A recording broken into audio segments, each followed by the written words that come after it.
Good morning. My name is Olga Krashenko. I'm a first-year PhD student at Manus University. I'm doing PhD in music exactly with the same title, and today I have the good chance to share a bit about my experience, practice-based experience, and explain a bit what it is. So basically, I unite three conceptions: making, thinking, and perceiving. Because since I have a synesthesia, I perceive things with synesthesia, with sounds, with colors, and other things mixed together. Then thinking is a kind of music philosophy which I'm developing still, and it has to do with absences, because we analyze lots of things which are present, and I'm also analyzing what is absent in music, or what can be absent, and work with it, and this is called musical wholes. And making, basically, I'm involved as a composer, as performer, as a visual artist, also sometimes as a writer, in the different domains of creativity, different domains of practice. So it is really practice-based research. So we start with improvisatory method. It has different phases. So to explain what is the difference between improvisation and this improvisatory method. Improvisation for this method in certain way is a warm-up. So if I warm up, let's say, my voice, and I do a bit of different voices.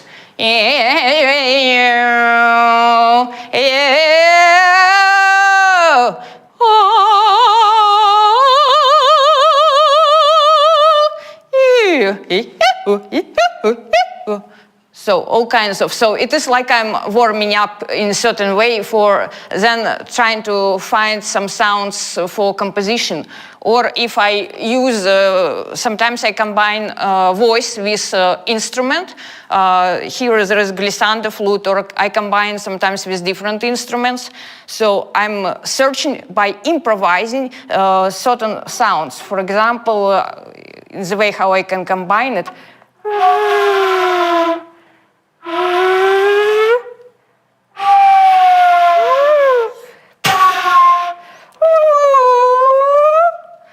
So I'm working until I find some sounds which I want to record.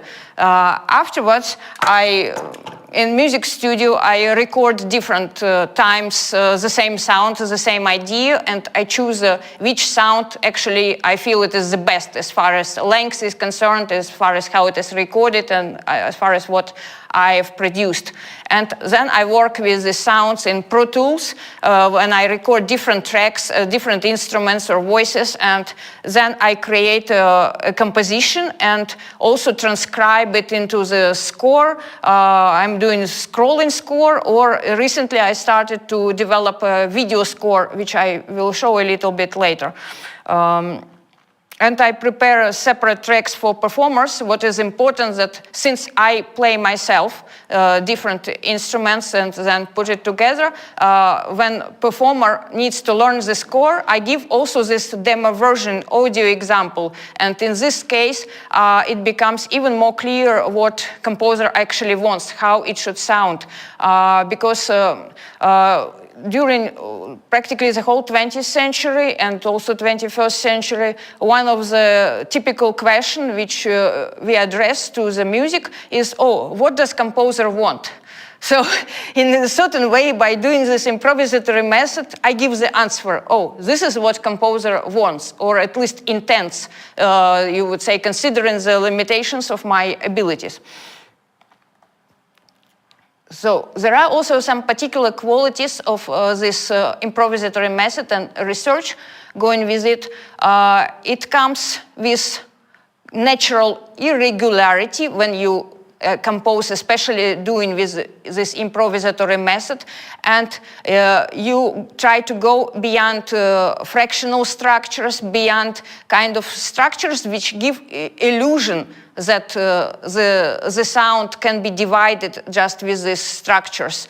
But actually there is multi-temporality. There is, every performer has something in him, different speeds, heartbeat, breath, etc. So when I work with technology, technology has its own latency, its own time, so how it is developed. And basically any space also has its own, I would say, gravitation, its own speeds inside it. And when we try to combine it together, why I speak about non-existent time, because instant moment, according to some physicists, doesn't exist. What we have, we kind of, with the music, with composition, we fabricate simultaneity.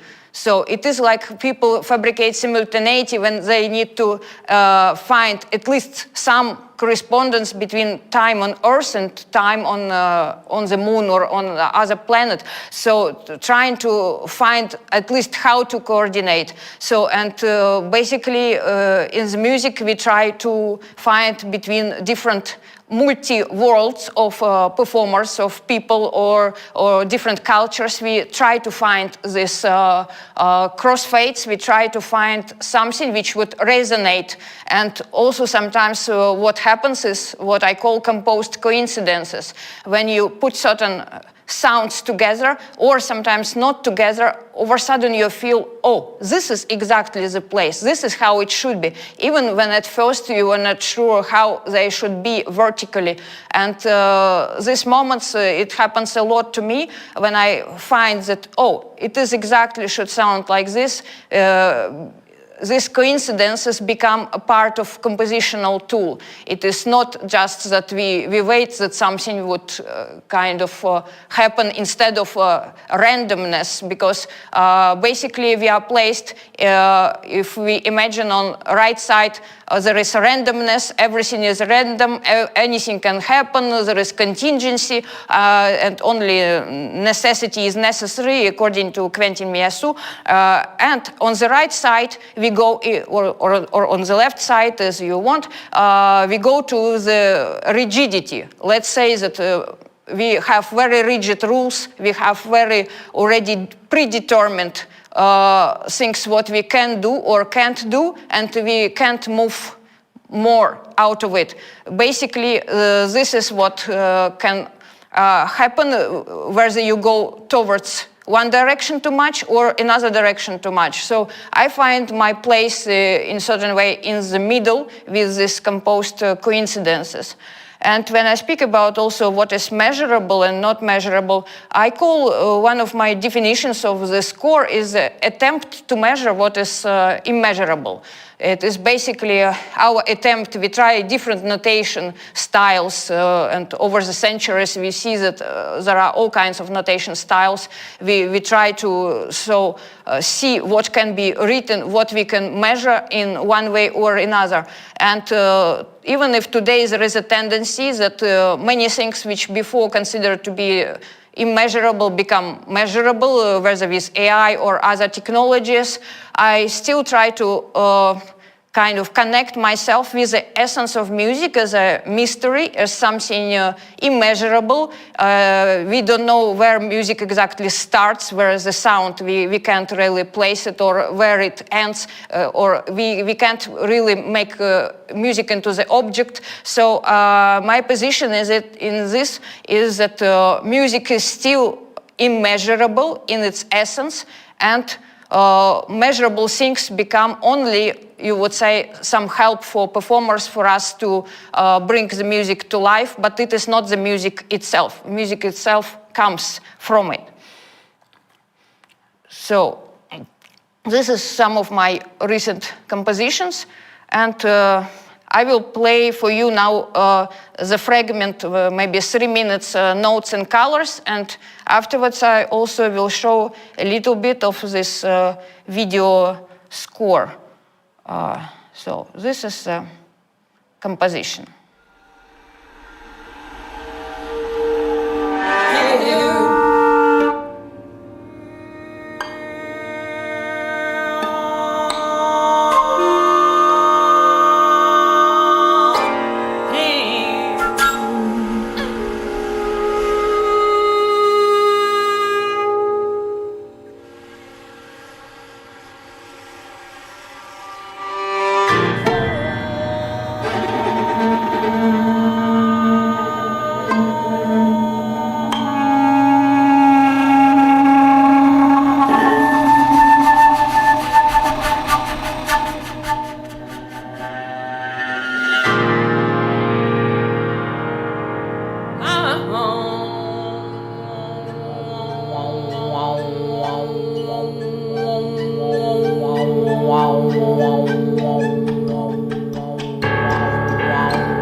bit of this idea of video score.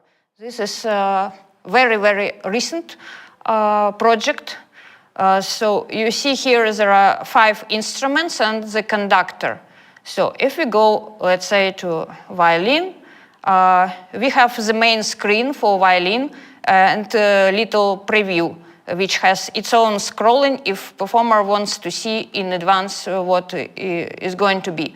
Here there is a main scrolling bar with events which are happening, and here there is a menu which things we can activate. So we can add some colors to the score. We can add audio that performer can hear what he is doing. So I will put also A11. Okay. Okay.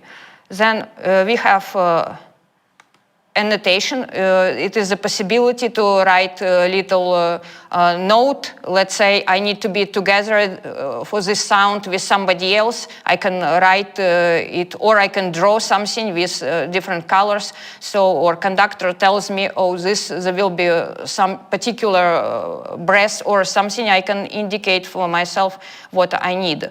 So here I have different fixed media, so I can put multi-channel or I put stereo, so we have our stereo. And if a composition has video, I can put video as a background, or I can put video as a little screen, or I can keep both. So, because what happens many times is when a performer needs to perform with the video is behind, and you only see the score, but you're supposed to be together with the video. You're supposed to interact, but interaction is becoming difficult. But here it will be possible. So I will still feel the atmosphere, I will see it. So here we have, besides a normal timer, which I can put, or there is a local timer that each event starts with 0 in case I need to practice particular sound and I need to see a local timer. So the digital button will be for future project with conductor, that his digital button can influence what is happening with the score, that we can see some changes in the score depending how conductor conducts.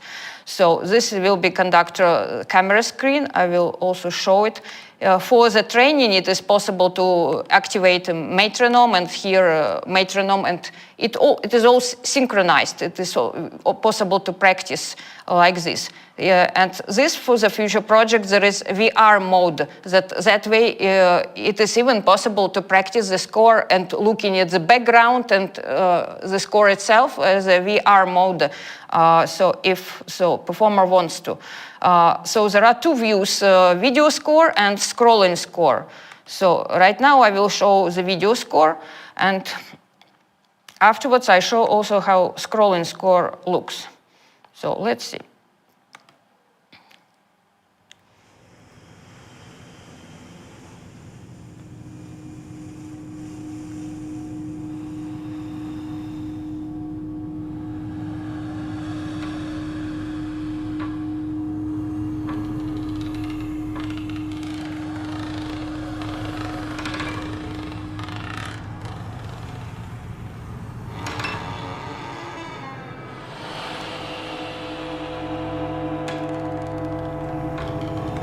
Yes, this is basically, you see how the video score works. There is, before when there is 5 seconds of pause, there is this countdown, 5, 4, 3, 2, 1, and performer already sees in gray what's supposed to happen, because otherwise if you just jump on it, how you're supposed to play, oh, where are my fingers, where is all of this? And with the red notation, with the red color, it shows the direction. Oh, you have glissando going up, you have tasto going to ponticello, or you have other indications. That way you are prepared what is going to happen. So besides a little preview. So now we try this other type scrolling score. And for this, I will show that if I want also to hear what, let's say there is an ensemble, here there are other instruments, I want to hear what they're playing. Even if I'm practicing at home, I want to practice with them. So I also can activate them, and hear their sounds at the same time. So let's see if it will start from here or so. Yeah.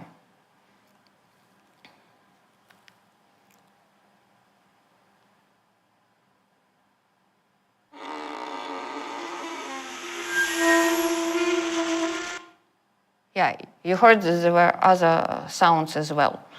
So if we go to conductor now, conductor has its score, and this is the conductor screen.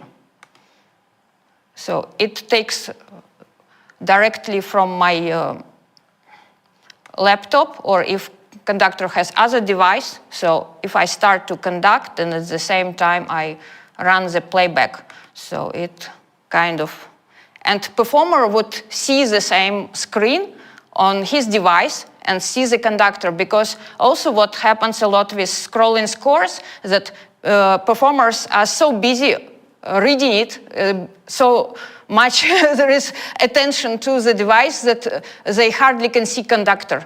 And here, voila, we have the solution to see the conductor anyway. So besides, of course, other possibilities. So what else conductor has at this moment? So this is sight reading mode. We can change from sight reading to interpretation mode, because sight reading goes really second after second, etc. But we know that in music, when conductor makes interpretation, there are some changes which are happening. So we can change the basic tempo of it, and it will go through all the score, all the parts of performers.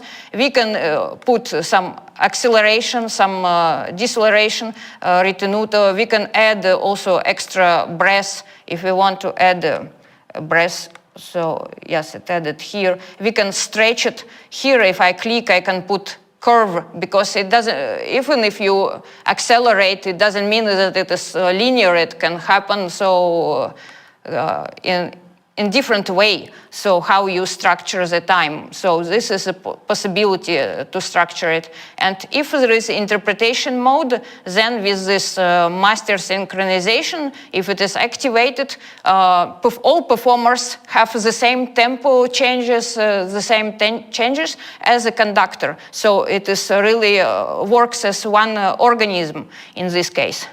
So basically, this is probably what I wanted just briefly to show in this video score. And we will come back to slides now. So.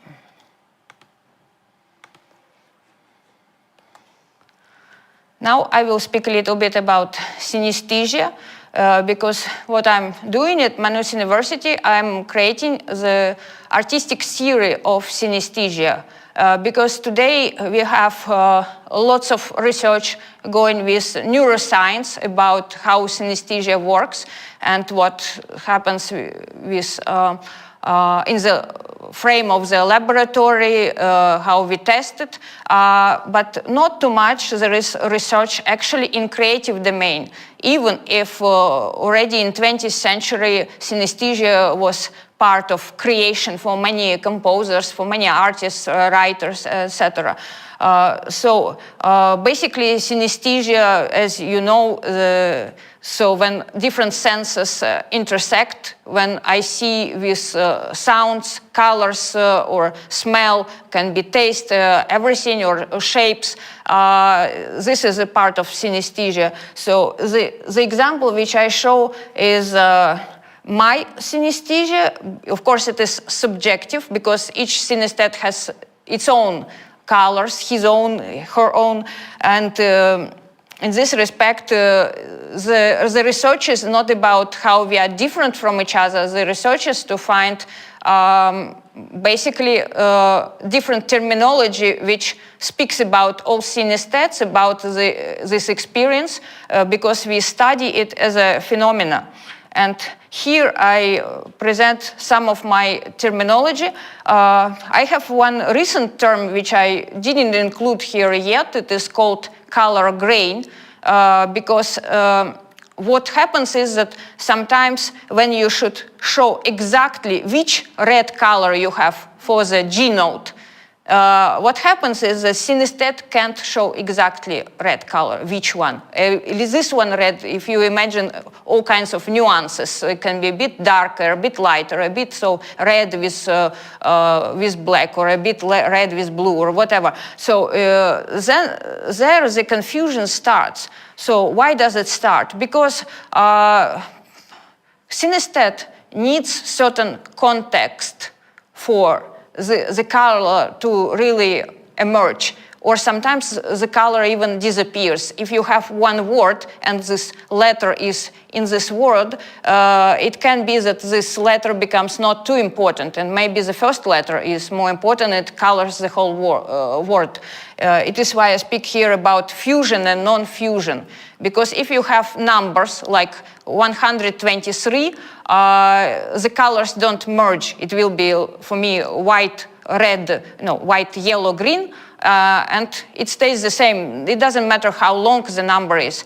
But if we speak about words, most of the time the colors can merge. If we speak in music about tonality, the same thing. Oh, I see G as red, but in tonality, if it is different tonality, maybe this red will be like a little tiny trace or disappear at all. It depends on the context. It is why, in essence, it is color grain, and grain should grow into certain context, into certain environment to really show itself. Dimensionality is important because lots of synesthesia actually it is three-dimensional or multidimensional, and when we only perceive it or it is only presented as two-dimensional or something flat, actually it is not that accurate. And incompleteness is another term which I find is very important. If we take even the example of Luria, about mnemonist who has maybe the most complete synesthesia ever imagined, even there we can find some incompleteness. And of course, in many other examples, for example, what Oliver Sacks wrote in his book Musicophilia, we know that many of the examples show actually incompleteness of synesthesia. Some musicians see only white keys as with colors, and black keys, no, they have no colors. Why? So, or I even heard the example that if you play a pitch to somebody, this person doesn't see any of this green, yellow, blue, etc., but the person can tell whether it is a white key or black key. So it is a kind of black and white vision of the music. So even if you don't play it on a keyboard, so which is also interesting.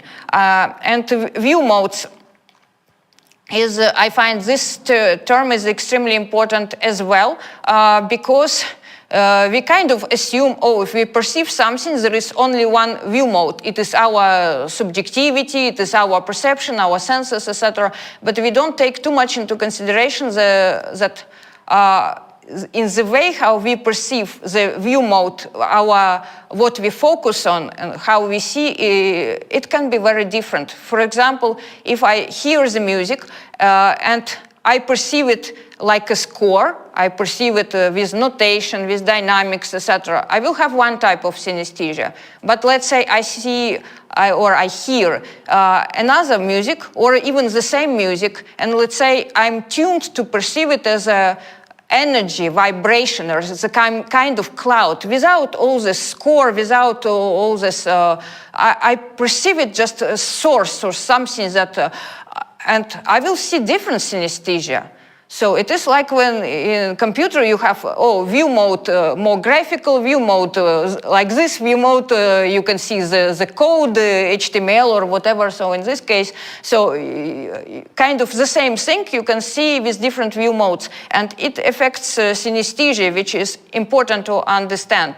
And in this case, the question of Scriabin, can we really achieve this fusion of senses which he imagined? My answer would be for this: if we have the the view mode for it, the right one. So especially with this energy, with this mystery, and with this direction, then with this type of view mode, we can achieve this fusion, but not if we study musical parameters and we see it still divide it into musical parameters in the way, and of course synesthetically then it is present like that.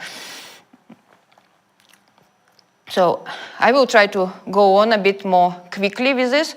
So this shows certain aspects of synesthesia, because when you study synesthesia, you also question, so what can you know? Because synesthesia depends on your knowledge. I see certain notes because I know what is re, what is mi, what is E flat, B flat, so I know what it is, I can react to it. If I would have no knowledge, and the same with alphabet. If somebody gives me Chinese alphabet, which I don't know at all, for me, all letters or hieroglyphs, all of this would be like the same just general color, and not specifically letter by letter, so symbol by symbol, because I'm lacking the knowledge.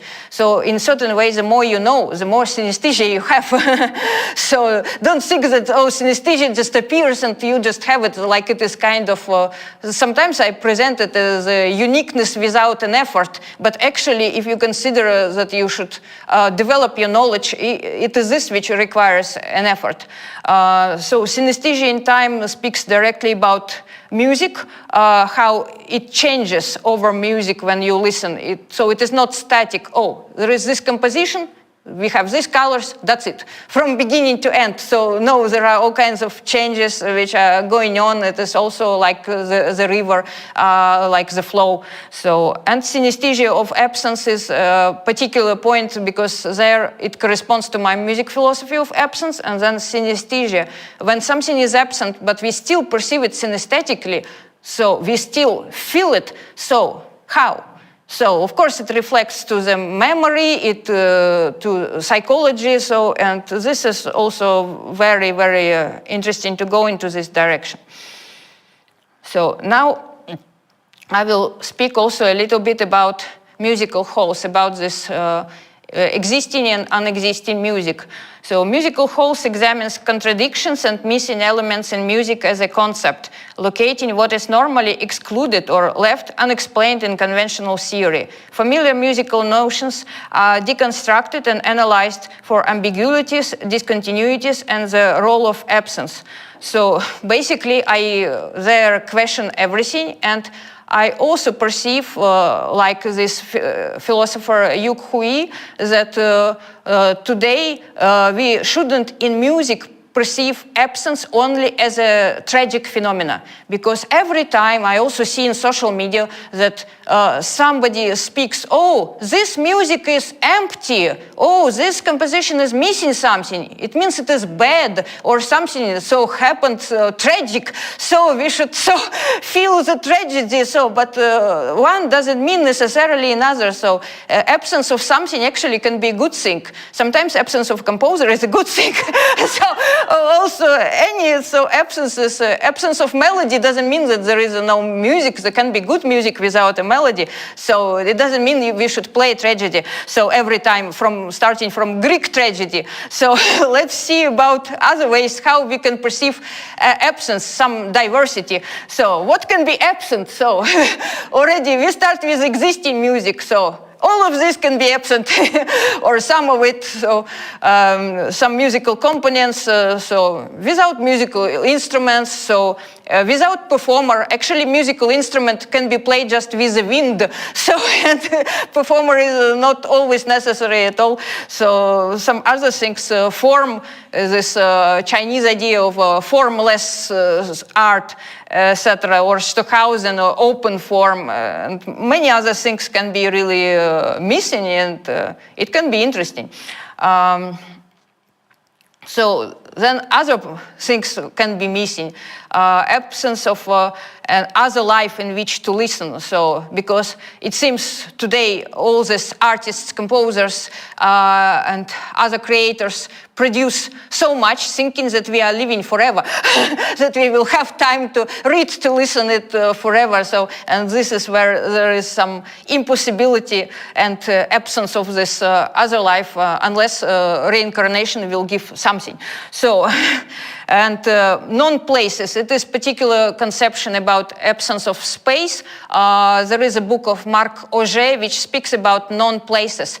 It is, we are creating actually lots of non-places, and not physical but also virtual, which can exist anywhere. They kind of have no identity of a kind of very deep history, hundreds of years, how people performed there before, what was their folkloric tradition, so communication, local traditions, etc. So it is all washed out, and we create just industrial or post-industrial, how he calls it, hypermodernity, so which can appear anywhere, everywhere, so which have no roots, and in certain ways this also then makes music also a bit like this.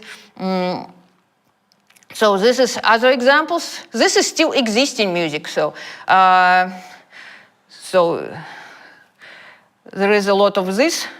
It is just I'm looking at the time. So yes, absence of absence is also a special conception, because when we have kind of, so there are so many things that what we are lacking is actually absence for something really to emerge, as opposed to be already in this presence of too much that it can't really have its being.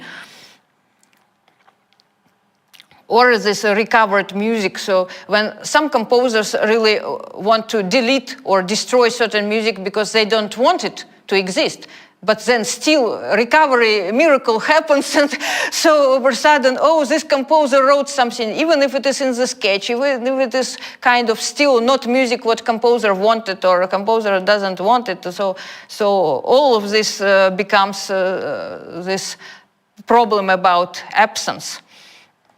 So now there are two types of unexisting music. One unexisting music is music which has still traces, as you see here. And the second type will be which has no traces at all. So I will show you the second type. So this music actually exists a lot in its unexistence. So of course we are lacking more linguistical possibilities to how to describe it, but actually it is a lot in us. We just usually when people ask about music, oh, show me the score, show me your recording. So who asks about my ideal music, music in the head which actually inspires and what I hear at first, music which something which deals with impossibility, which I think is impossible, but which drives me towards writing my music. All this music of past or present in the way that or future music, especially the music of the future, which still already kind of exists somewhere, but actually doesn't exist, and it has a big effect. And what I will show is now with my Mayakovsky example, that Mayakovsky wanted that we really create new art, that it should really born and it should have extreme radical power. And this speaks about music of the future from the past, which I don't know whether it really happened or not, what he wanted. But what I find that his manifest, which he wrote already more than 100 years ago, is still radical today. So I will perform it, and you tell me whether you think that it is still radical or not. We will see, but I want to present it right now. So yes, the freedom of absence, it is just the conception, the more positive conception which comes with my idea of musical absence and music philosophy. So the poem is in Russian, but you will see the translation.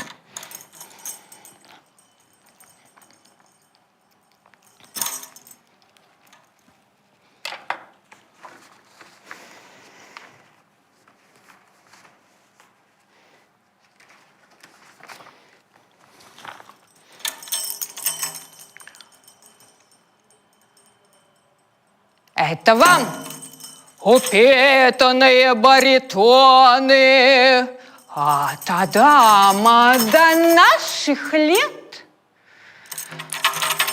потрясающие театрами, именуемые притоны. Ария мира Ромеов и Джульет. Это вам, пентхи, раздобревшие, как кони, жрущая и ржащая России краса, прячущаяся мастерскими по старому драконе цветочки и телеса. Это вам, прикрывшиеся листиками мистики, лбы морщинками изрыв, футуристики, имажинистики, акмеистики, запутавшиеся в паутине рифм. Это вам, на растрепанные, сменившие гладкие прически, на лапти-лак, пролеткульце, кладущие заплатки, на выленивший пушкинский фрак.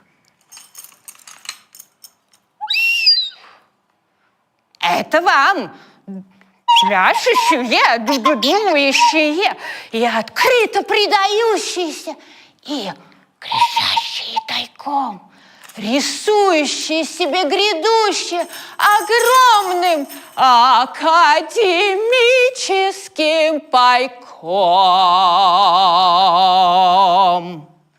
Вам говорю, я гениален, я или не гениален, бросивший безделушки и работающий в росте.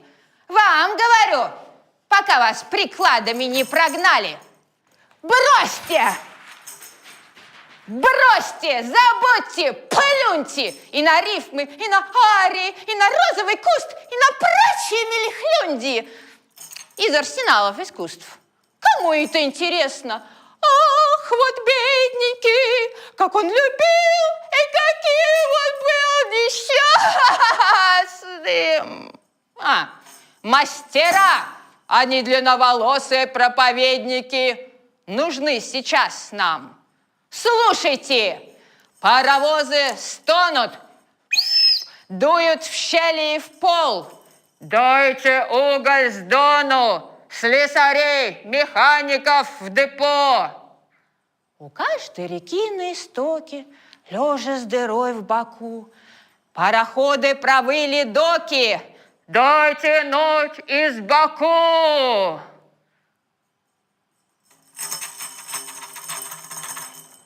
Пока канителем спорим, смысл сокровенный ища, дайте нам новые формы, несется вопль по вещам. Нет дураков. Ждать, выйдя, что из уст его, стоять перед маэстрами, толпою разинь. Товарищи, дайте новое искусство, такое, чтобы вымолоть республику из грязи.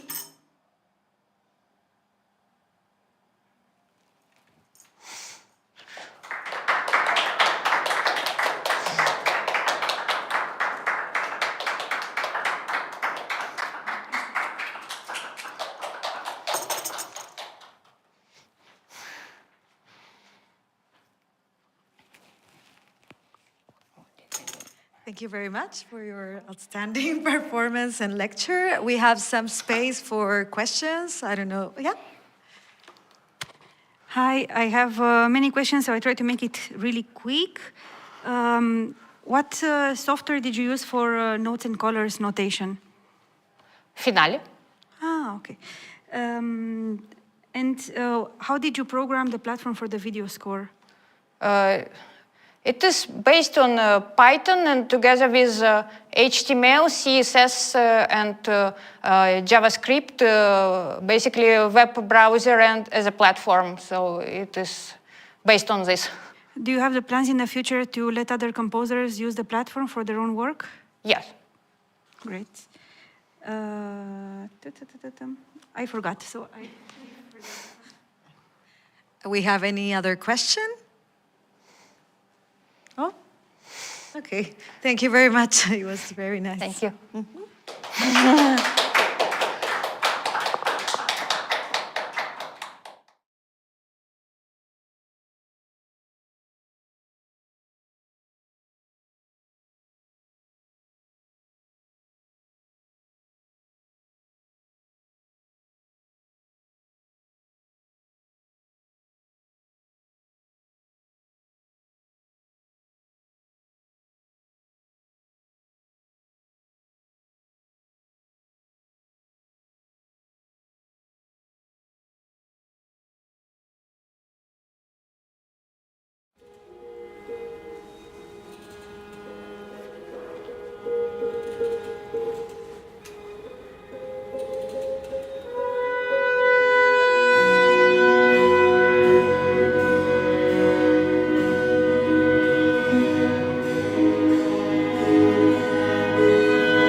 Good morning, everyone. I'm Cornelia Zambila, composer and performer, and I had the pleasure of being part of enuntiatio.praefatio.formulae, the new symposium programs, as well as I started fact fiction with Alistair. Big thank you to Bled Contemporary Music Week for the wonderful programs and to my colleagues for the inspiration this week. I'm currently in my second year of PhD at Université Libre Bruxelles and the Royal Conservatoire of Brussels, where I previously studied early music. Originally, I was formed in Bucharest and The Hague as a composer, violinist, and orchestra conductor.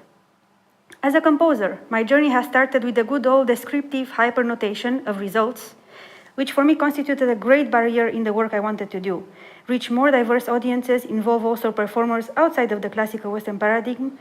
To put it in a word, the title of the master program I chose to follow in The Hague instead of continuing the rigorous composition training, joint master for new audiences and innovative practices.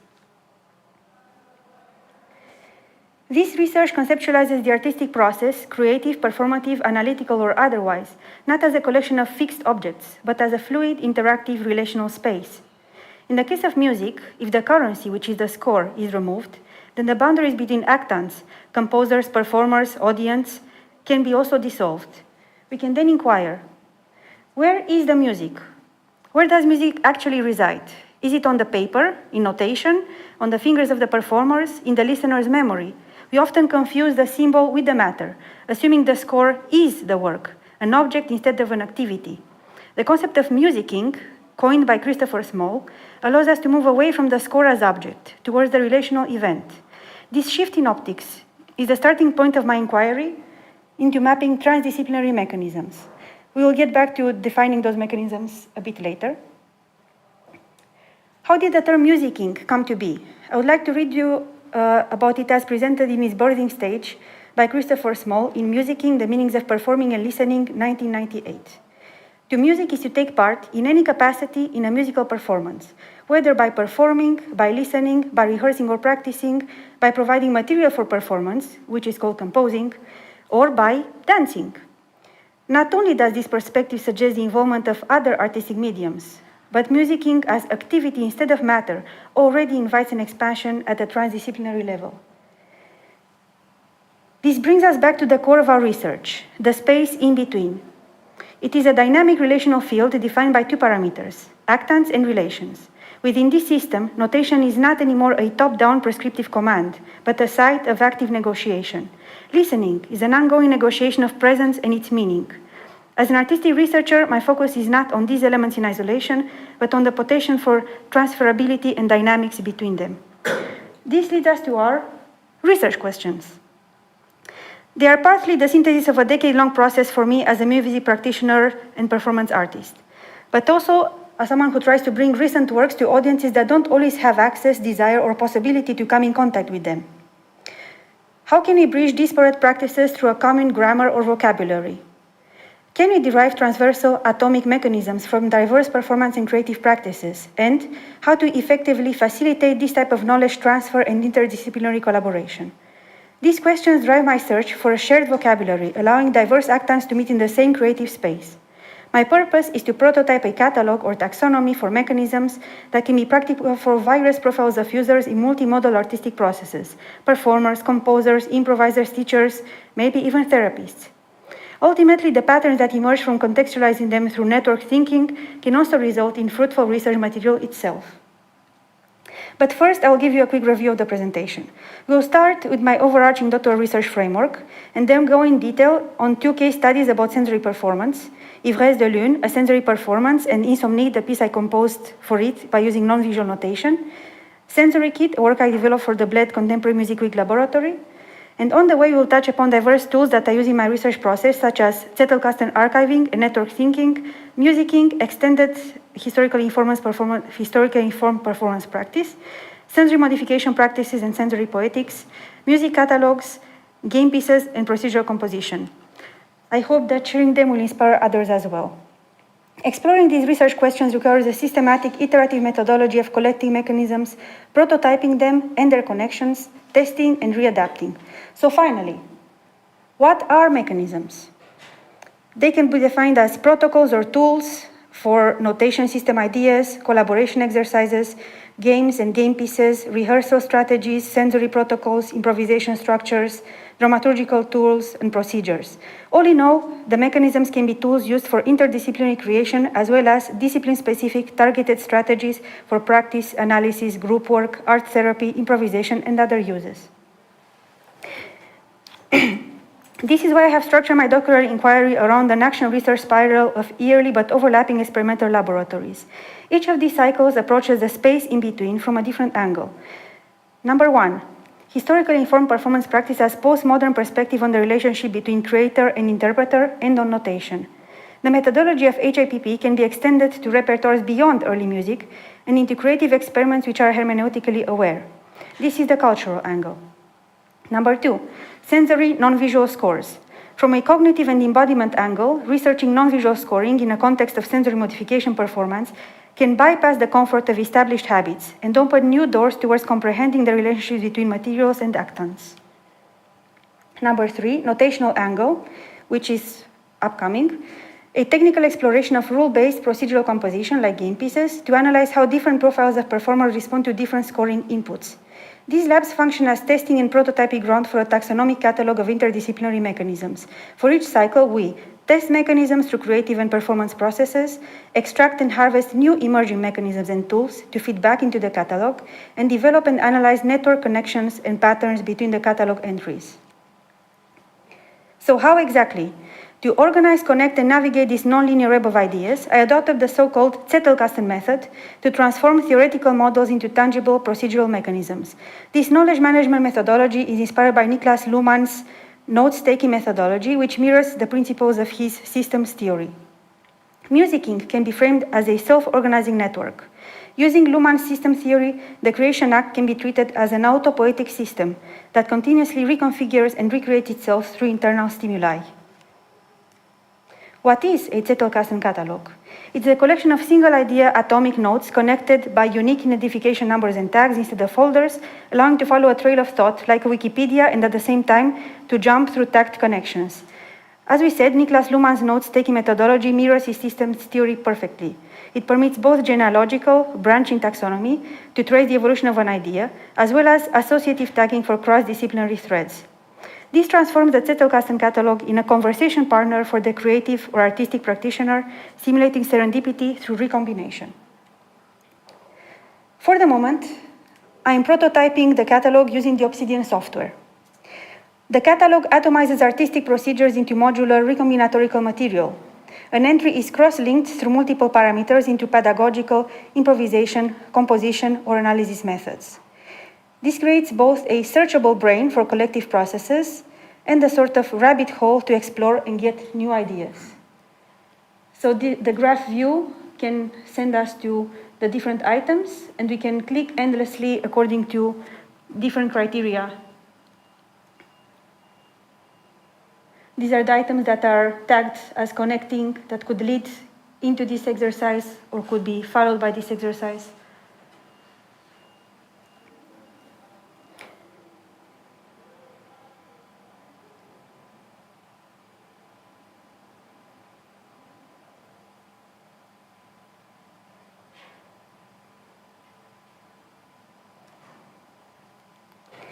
For the moment, the catalog contains 90 items, and the harvesting is ongoing through action research cycles and experimentation. There are two categories of tags clustered around areas as mediums and themes. Parameters such as type, size of group, most optimal output mediums, origin, whether it is coming from a child game or a knowledge management technique, martial arts, compositional performance techniques, purpose in a working session, whether it is an icebreaker, warm-up, core exercise, or practice exercise. It also contains a See Also category for the connecting items. So in order to find similar and to follow the thread. In the typical Zettelkasten style of tagging. And of course, it contains a script and tips and modifiable parameters for variations in practice. It also contains a further research category where, from a subjective point of view, we can see the mechanisms in action, whether in academic or in artistic work. The purpose for next year of my research is to program and publish the catalog as an online collaborative platform. Powered by an LLM, it would allow different users to input their own entries and ideas. The LLM would help with the process of generating the connections. This would also facilitate contribution from different profiles of users, making the task of filling in all the fields less tedious. For inputting an item into a catalog, we make use of abstraction or analogic thinking as a multimodal bridge. For example, a leitmotif as used by Wagner could be put in relation to Wayang theater narrative methodologies and can be extended into sensory narratives and thematic-based tension design. Parameters for abstractization could be the cultural context, the style, the art form, the intended origins. Mechanism extracted from a Renaissance standard, for example, the Lamento Bass or La Folia, can function as a cyclic sensory prompt. We will talk a bit about the yearly action research cycle through which mechanisms are harvested. The first cycle was inspired by historically informed performance practice, but beyond its applications in early music. HIPP is not only referring to a repertoire category, but can become a way of asking questions about notation, not as a language code, but as a reflection of deep habits, context, embodiment, and interpretation. I also discovered that there is a common DNA between the early music revival and composer sounds explorations at the beginning of 20th century. The rediscovery of early music repertoire, materials, styles, and performance practice was initially approached through a creative intuition and much less focused on historical accuracy than it is nowadays in the professional early music world. These are results of the field research with 25 practitioners of simultaneously early and contemporary music, whether performers or composers, and the 10+ concerts that happened between the first research idea back in 2022 as part of my master's degree in early music and today.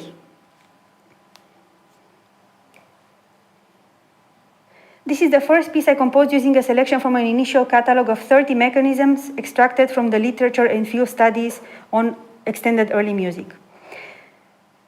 Having as a red thread a symbolist poem by Bakovia, it applied in a different language, or style context. We used word painting, scordatura, romantic hip rubato, beats hierarchy, overlaying of tuning systems, gesture-based rhetoric, but also mechanisms used for centuries by composers such as ostinato harmony or bass, and a metaphor of HIPP research by including a recorded radio archive from 1930s of the poet reciting the text himself.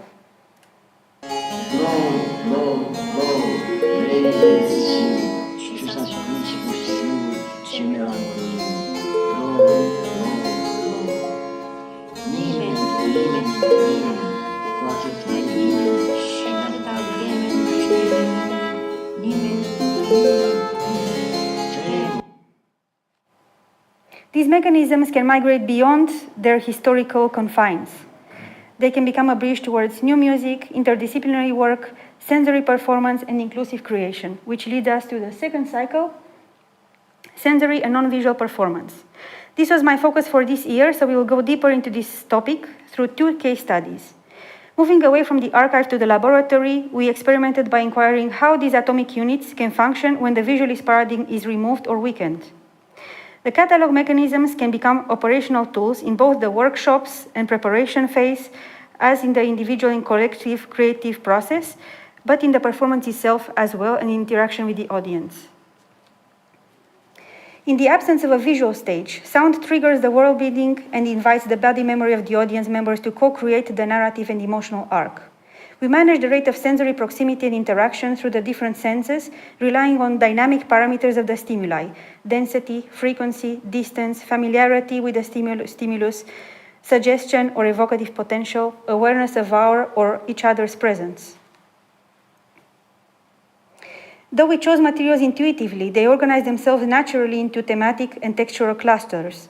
For example, nature at night, through soundscapes, music by Schubert and Schoenberg, whispers, water, ocean and lake. We used the lake meditation phase. We played a lot with water and humid textures and wet textures.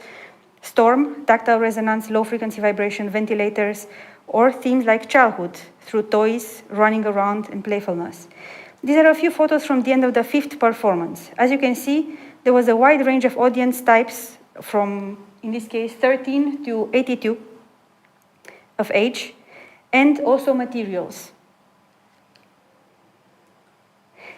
The beginning prompt was inspired by Schoenberg's Pierrot Lunaire, but the original text of Giraud, which was in French, Ivresse de Lune, which starts with the wine we drink through the eyes. En foule nage danse, le vin qu'on l'on boit par les yeux, un flot découle de la lune.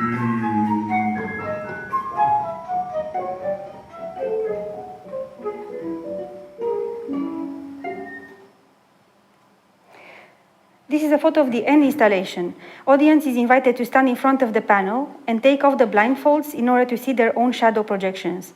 We introduced the light of the projection through temperature feeling and noise of the spotlight before they came in contact with it visually. A bit about the project in numbers. We had in total 6 performances over 2 days, each of them 50 minutes of length, and 10 minutes of reception time beforehand with explanations and preparation. We only had 5 workshops of 3 to 4 hours each in order to prepare. This was including the music rehearsals. And we realized this with a collective of 4 performers. We are an improvisation collective, actually, originally. Each of us had different qualities, and only 2 of us had previous experience with sensory performance. The other 2 had a very high sensitivity in connecting to people. It was included in a festival for, let's say, classical concert goers. The publicity language was targeted more at classical music audiences, and we expected a varied makeup of participants. Each team member brought their own music material and improvisations. The starting prompt, as mentioned before, was Ivresse de Lune, the poem by Giraud, and Mondestrunken, the corresponding song by Schoenberg. My piece, Insomnie, was composed based on a poem by expressionist Ion Vina from the beginning of 20th century, the same period as Schoenberg, decomposing rational text through rhythms in multiple languages and allowing performers to integrate sensory stimuli and moving around and spatialization while performing. We articulated the tension of the performance through the pieces of music and the soundscapes. We noticed that this made it easier for us to direct the dramaturgy through sound in comparison to sensory theater collectives that start from the word, space, concept, or tactile materials. We also included an interactive moment. The audience were given pens and paper as a climax of a lake meditation, mindfulness classic exercise that we adapted.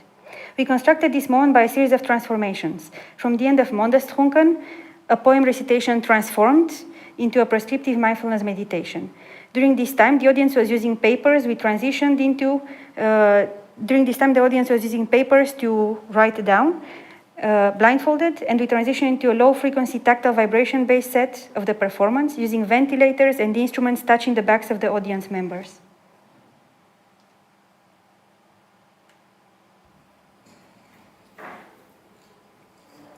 they enjoyed it very much, this moment. Laissez-le descendre jusqu'au fond du lac, pas pour l'oublier, juste pour le laisser reposer là, dans le fond de l'eau. Le lac, le garde. And always when performing in Belgium, the language is a challenge, so we have to do 2 or 3 languages. Only to let it rest somewhere soft, steady, and deep. The lake. This is an overview of the general dramaturgy of the performance as it was articulated. We tried as much as possible to be inclusive, also to those who would be reticent to participate in a blindfolded performance because of agoraphobia, claustrophobia, or any other reason. We started with an introduction ritual in which we explained. We had a bracelet system for how much they wanted to interact. We did a washing of hands, similar to, for example, a Shabbat, washing of hands, or various other cultures. And they could put on they received the blindfold and they could put them on. Then we led them in through the space. We created a bit of a maze while there was forest soundscapes and Schubert variations for flute and piano that was played from higher up.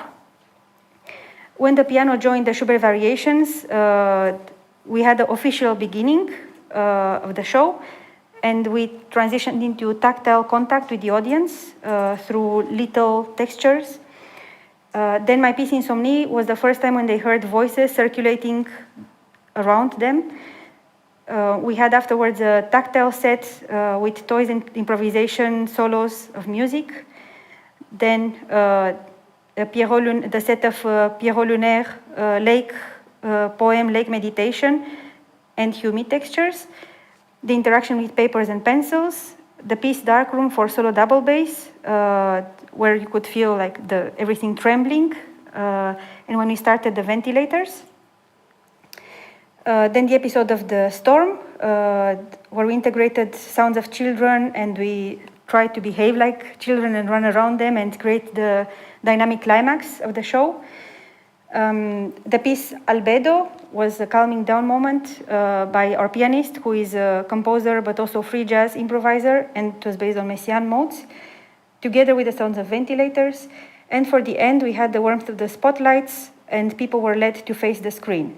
They gradually take off the blindfolds, and they're given a grape to taste, and at the end, each one receives the papers filled in by another person. As a closing ritual, we invited them to write in our guest book, and all of them were curious to see what they actually touched while blindfolded, and they wanted to talk to us endlessly and give us feedback. The project adapted to audience behavior rather than forcing outcomes. During the preparation process, as well as the articulation of the dramaturgy, we used 70% of the catalog items tagged with sensory.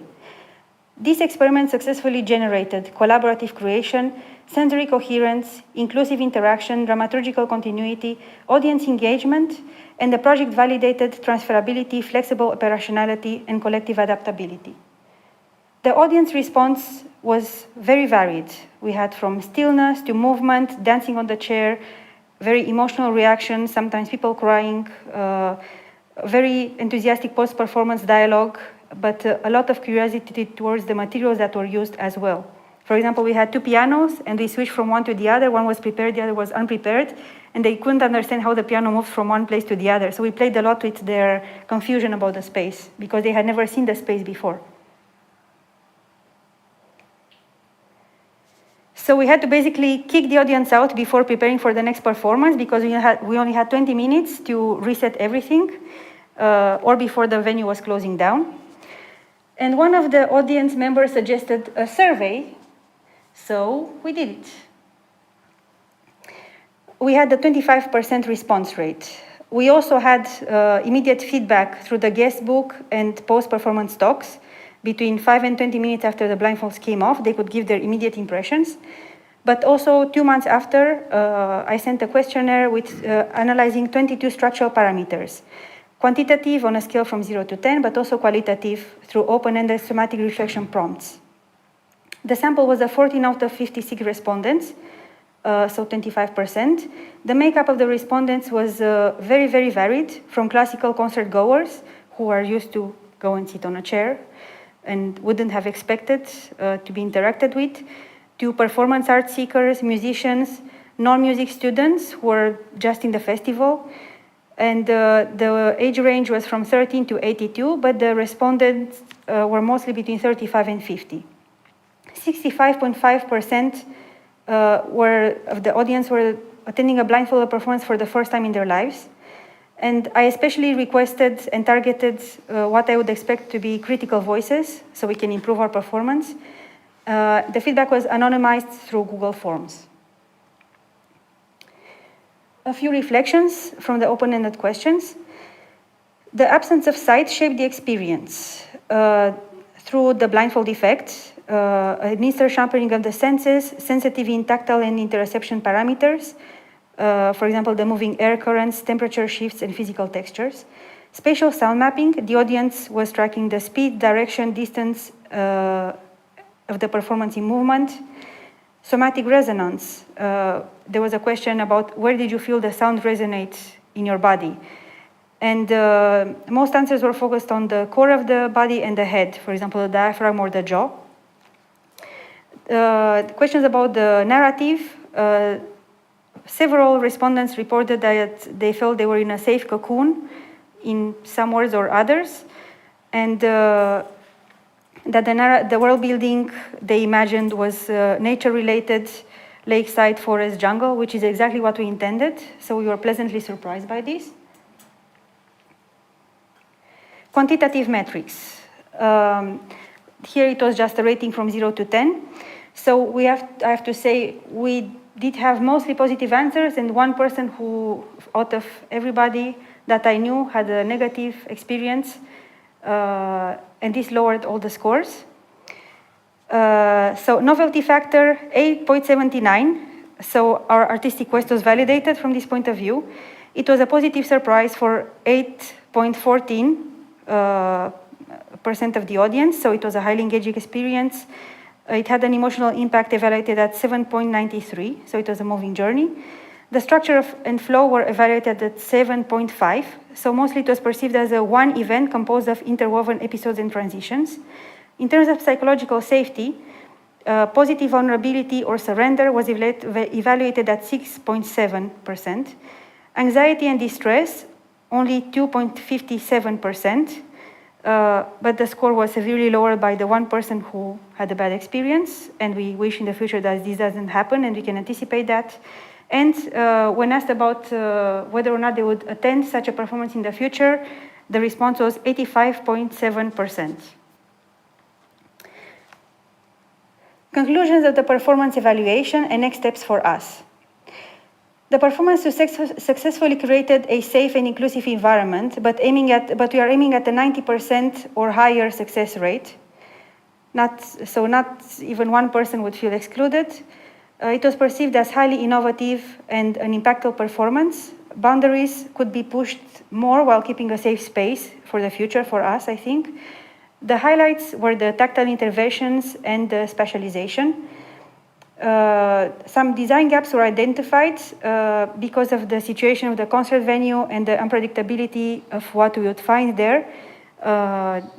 Mostly people who reported discomfort, they reported discomfort because of how they were seated, because of the cushions we used or the chairs. All these, there are so many parameters to think about, so it's good to learn from the experience for next time. So we have a doubt for the next steps, whether or not to structure more the narrative and integrate it with the tactile interventions, or to have less structure and to be more ready for reactions in the moment. Second case study, it is a piece I composed for the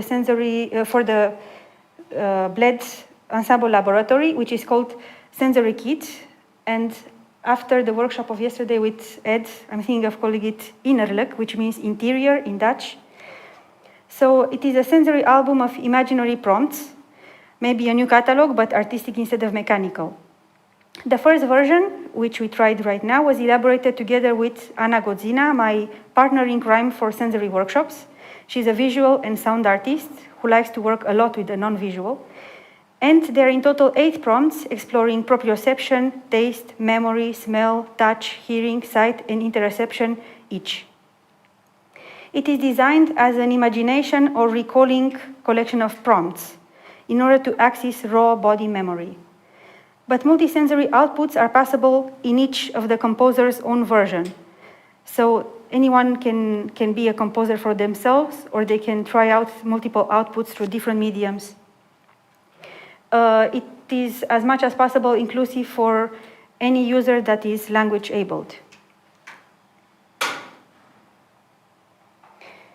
This is an example of the first prompt, which is about proprioception. It is, I have a little recording fresh from the laboratory yesterday.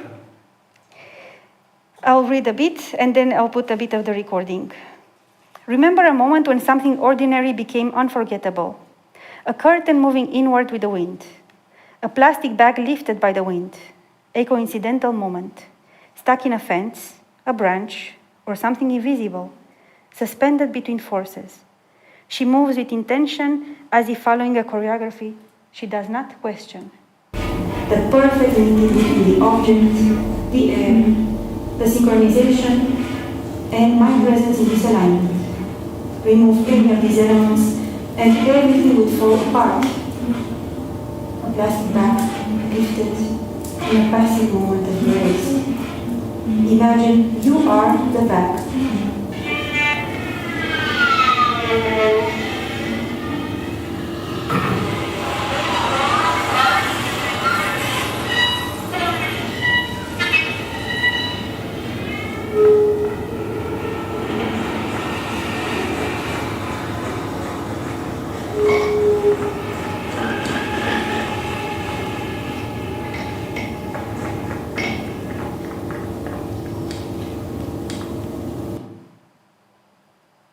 Another example is the taste prompt, for which I would like to thank Olga for the reading. It will not record unless I press record. Oops. Okay, I might have put the wrong audio. Let's see, I'm sorry. Yeah, so I put the wrong audio, I really apologize. I'll read to you the prompts, and you can imagine what you feel. Your breath is caught. A hand squeezes your heart as if it was a tennis ball. Then a racket hits it, and it is rushed to jump all over the room around you. A heat wave washes over your thorax, and before you could process, you sense a bitter taste of iron in your mouth. Unfortunately, we cannot hear Olga's voice now.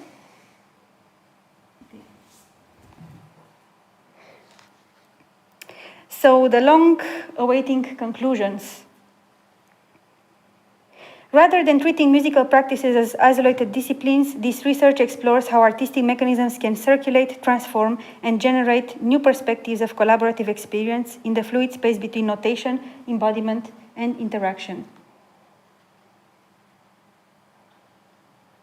Action research cycle continuation.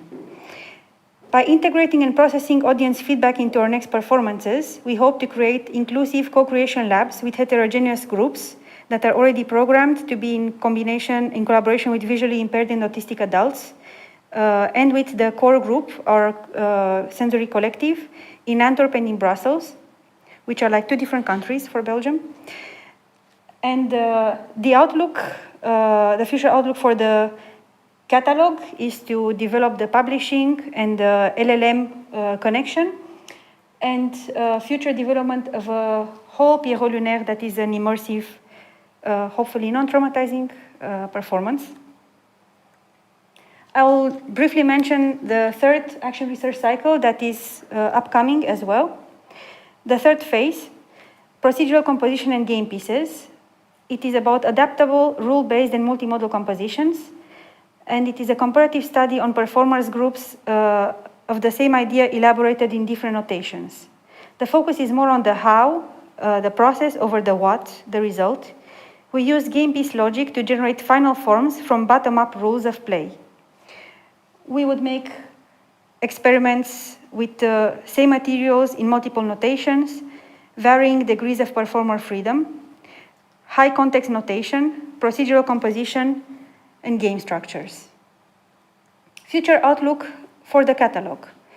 integrating an AI-enhanced methodology for facilitating online collaboration for the platform in inputting, an online catalog publication, so collaborators will be welcome from fields like creation, performance, theory, therapy, pedagogy, but also multimodal and inclusive sensory and cognitive profiles are expected to contribute. This is a last example of an item from the catalog that was used in the workshop here, and I would like to thank everybody who attended and gave me feedback in the new symposium group. And I would like to thank all my colleagues who helped this week, and especially the laboratory ensemble members for their generosity in sharing a bit of their inner world. Olga, Justin, Thomann, Anya, and Athanasius for reading. For the ending, I would like to play a bit of Insomnie. That was the piece, the non-visual piece composed for the sensory theater performance.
So I would like to mention that none of the materials were predetermined. They were only the poem existed, and we chose the pitches at random during the performance. So this is how the melody was created.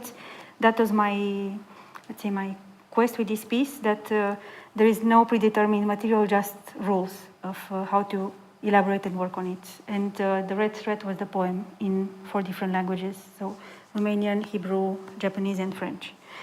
And that was all for today. Thank you very much.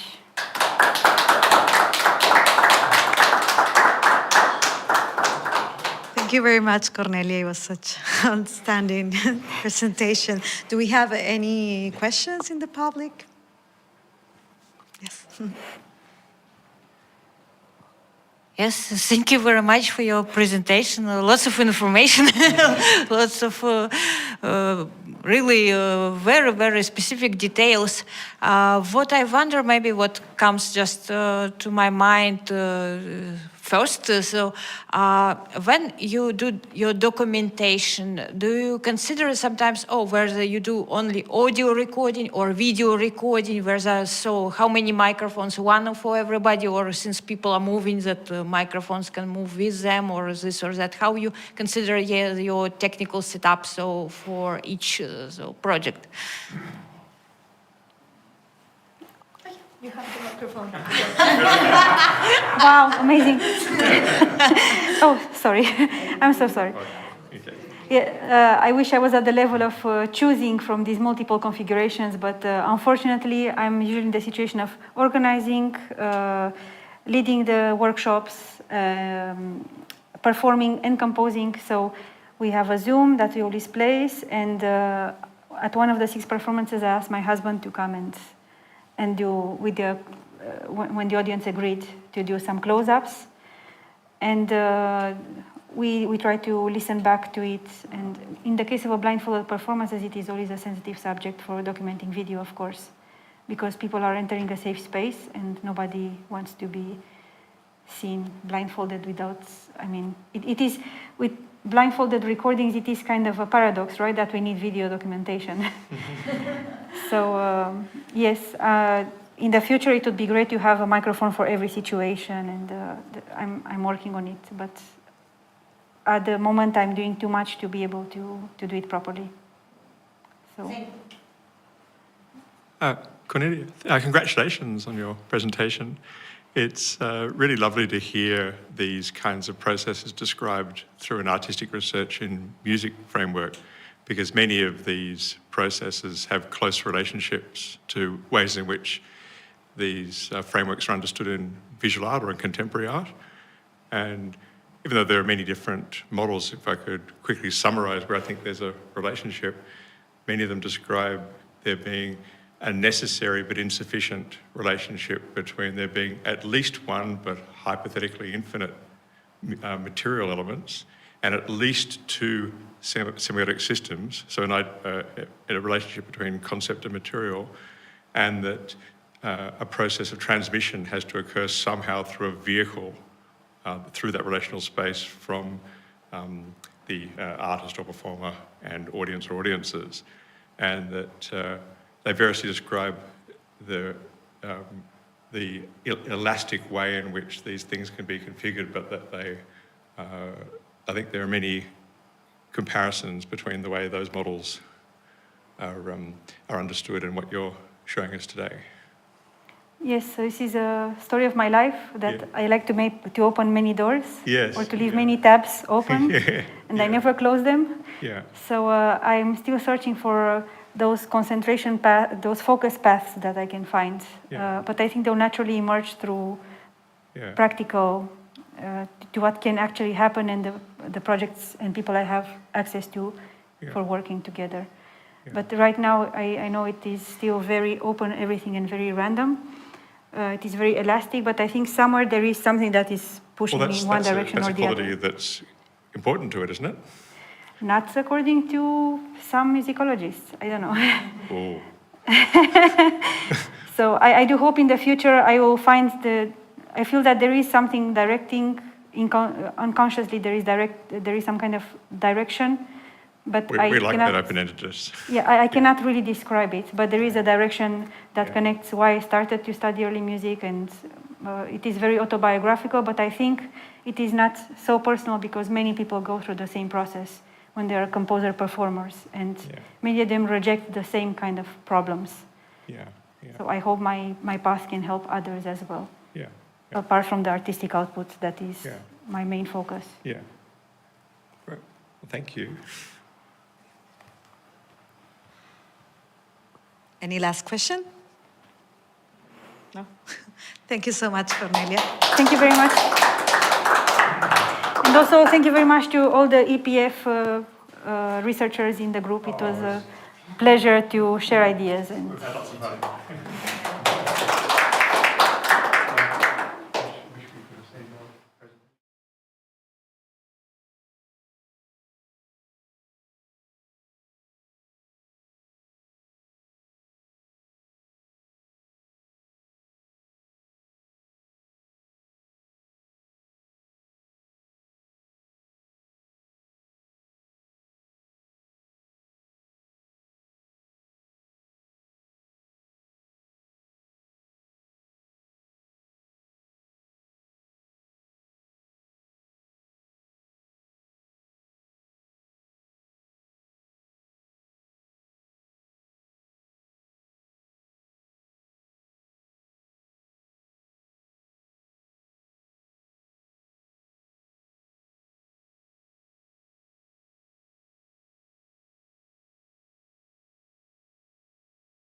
Okay, my name is Justin Wells. I'm a musician. That's it. I'm going to preface everything I say in this lecture that I really don't know much what I'm talking about, like all of us. I'm not an academic. As I wrote here in my script, I'm an artist and a dreamer first. Starting from such a position, I'm interested in taking stock in what I do know artistically. And maybe if there are any things like this, the things we don't know that we know. Factually or technically, I have no original thoughts to provide that you can't read for yourself in a book.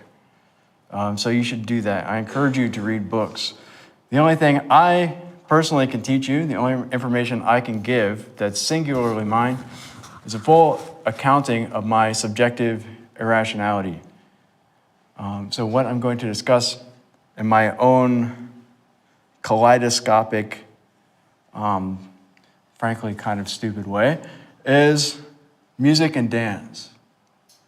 Beauty and its social functions, subjectivity, the body, embodiment, comfort, and discomfort.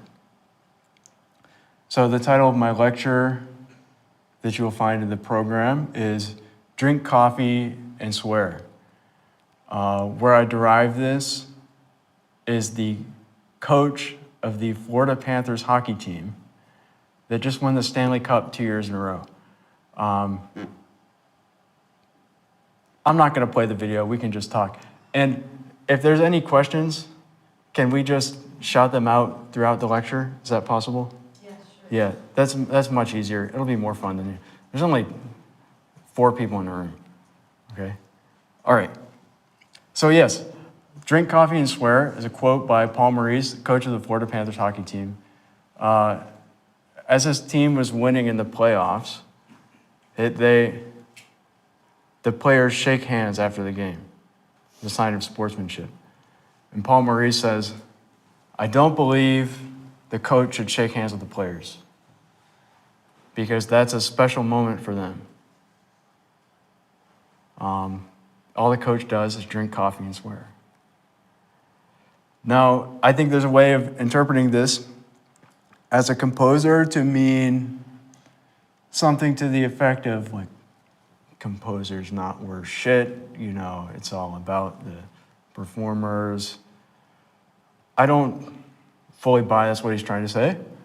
I think what he's trying to say is you need somebody that drinks coffee and swears, but the person that drinks coffee and swears needs to know that all they do is drink coffee and swear. I hope that makes the distinction clear. So my fascination here is that all we have to do is drink coffee and swear. In all seriousness, I wish to ask, what obligation to technique does a musician have? What obligations do we have at all, in any respect?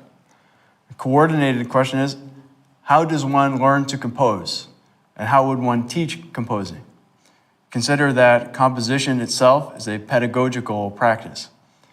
In all musical practices I have encountered, important caveat, it appears uncontroversial that a composer's obligations be understood by the performers.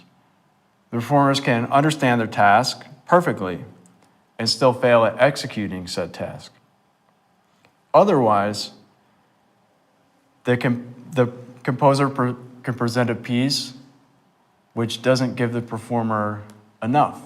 And so the performers feel that they're playing something disconnected from what the composer is talking about, that the composer is giving all talk.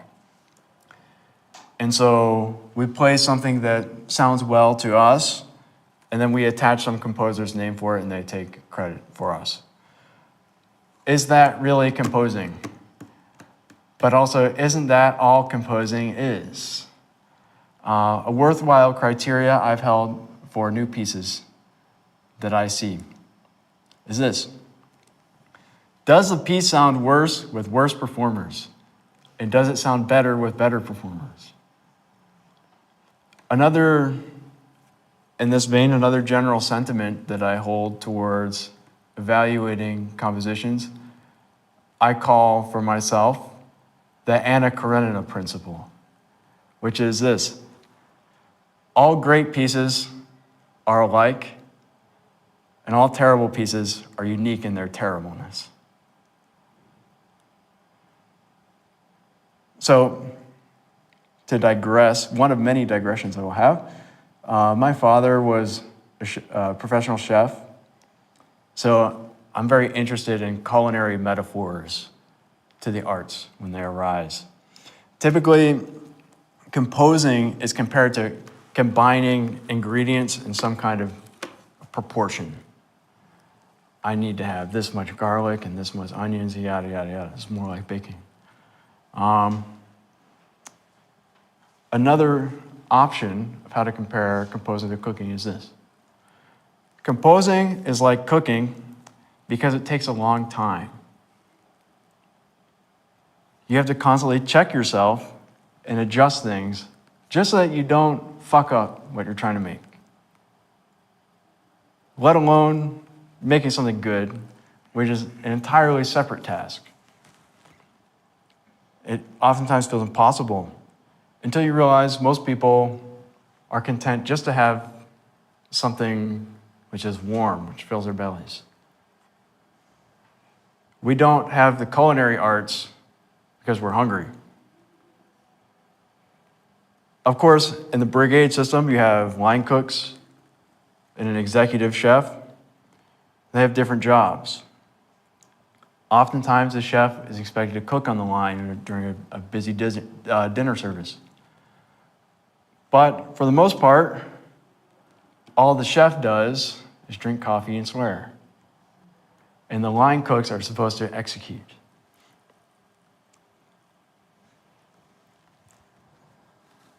To even, speaking now about music, to even attempt some fidelity to the contemporary moment of human history as artists,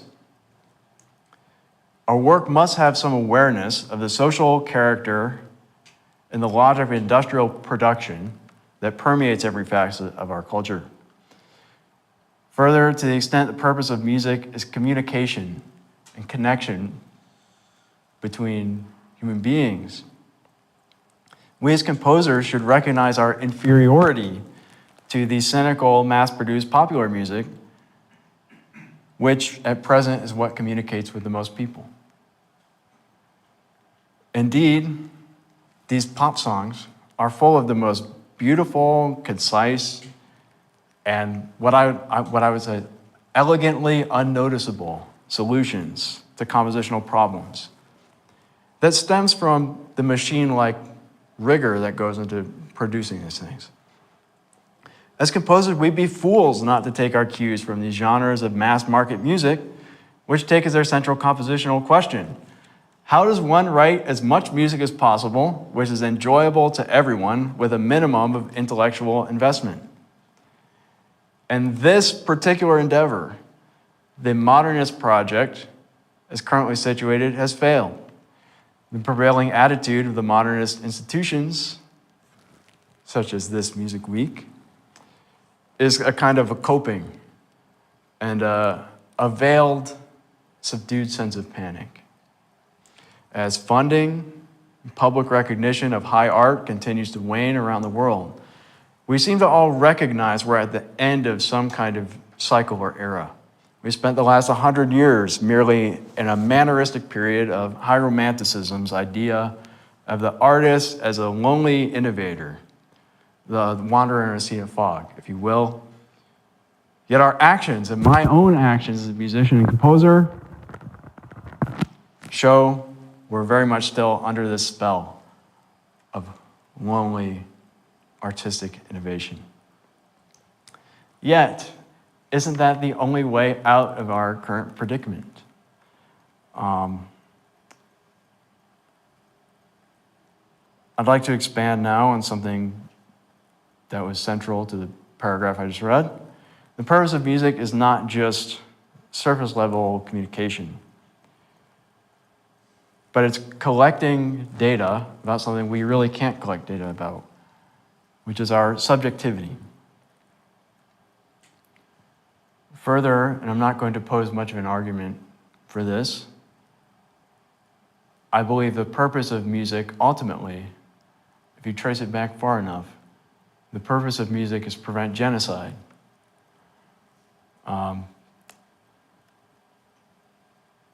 Let's sit on that. The commercial pop music I'm talking about has also observed from its beginning what seems to me is a basically appropriative character of composition. Appropriation, memory, tradition, and pedagogy are the strange bedfellows to the imagination. In imagining something new, we already find ourselves in a tension between competition and collaboration with our assumed shared knowledge. Of course, we all know this, and I'm not interested in a sort of naive postmodernist decorating, which is just grabbing traits of music like items at the supermarket. Like, today, I think I'll use this excerpt of Schnittke and so on. I'd like to move further. So one of the things I do professionally is I teach students with disabilities. I teach piano, I teach guitar, I teach trumpet and percussion. But how do you teach guitar someone with cerebral palsy? So I'm going to share this video. This is not my student. I can't share that for confidentiality reasons. But this is something I found on YouTube in collaboration. Show me something that communicates how you move.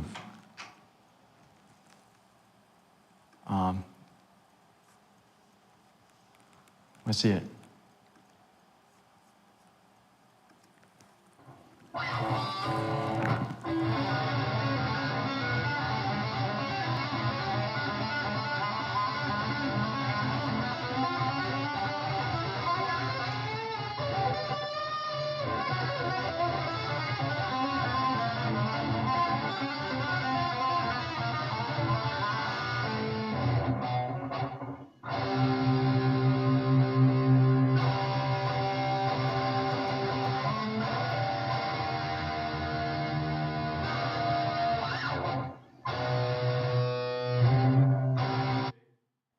This is enough to communicate what I wish to see. This is one of the best videos on the entire internet about playing the electric guitar, because it demonstrates very thoroughly the way that electric guitar is different from a classical guitar. The way this musician plays is fundamentally unachievable on an acoustic instrument. To produce a sound, he's using high gain of the amplifier so that as he taps with his left hand, you hear the note loudly, as if it were articulated. Consequently, the music that he's playing and the way he plays it is thoroughly modern, because it could not exist in a time period without electricity. And thereby it addresses what I see as the basic concerns of contemporary music, which is how is the instrument related to the body, and how does instrumental technique or musical technique more broadly create or solve a social problem.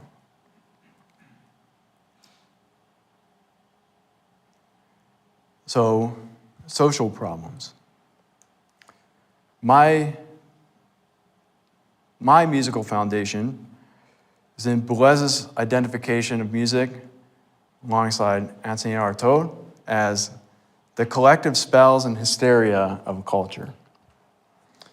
In addition, I will add my personal study of the Taoist traditions, which take as their central spiritual concern the human struggle with impermanence and living within this at a state of full acknowledgement and intuition of the contemporary, which is how I understand and interpret the concept of wu-wei.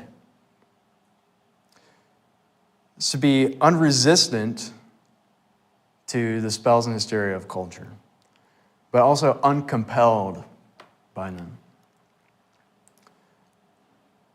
To go deeper into my aesthetics, I will again assert without argument that music and dance are the same art form.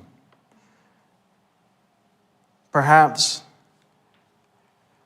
here's where we really get intellectual, which is the worst thing to do in a lecture about music.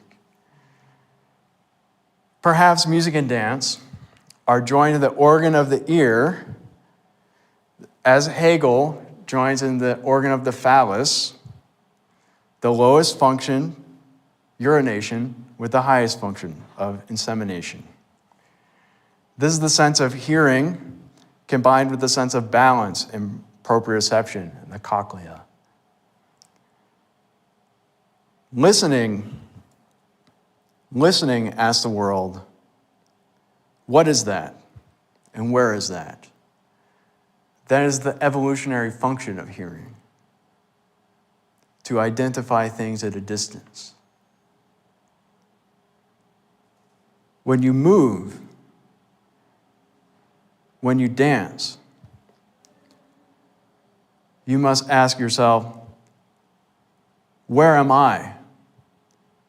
What am I doing? What do I want to do? So for me, dance is a more politically engaged art form than music.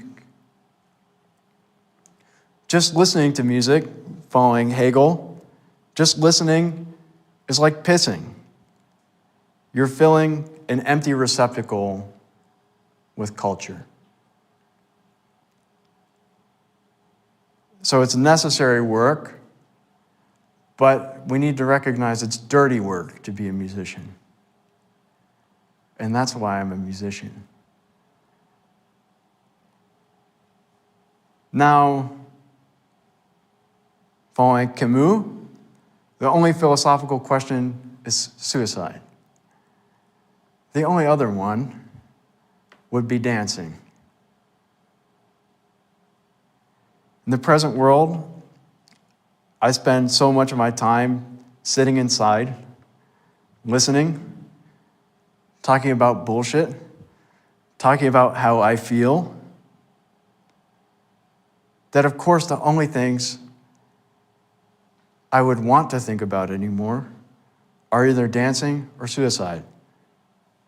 Living with music in one's mind in an increasingly disembodied world where I have to speak in a microphone for someone somewhere else to listen to me rather than them being in this room.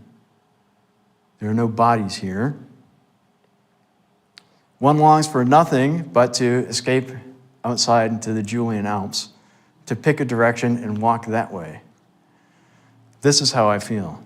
The world is the real world, the embodied world, is disappearing around us. And the only thing we can do about it is drink coffee and swear.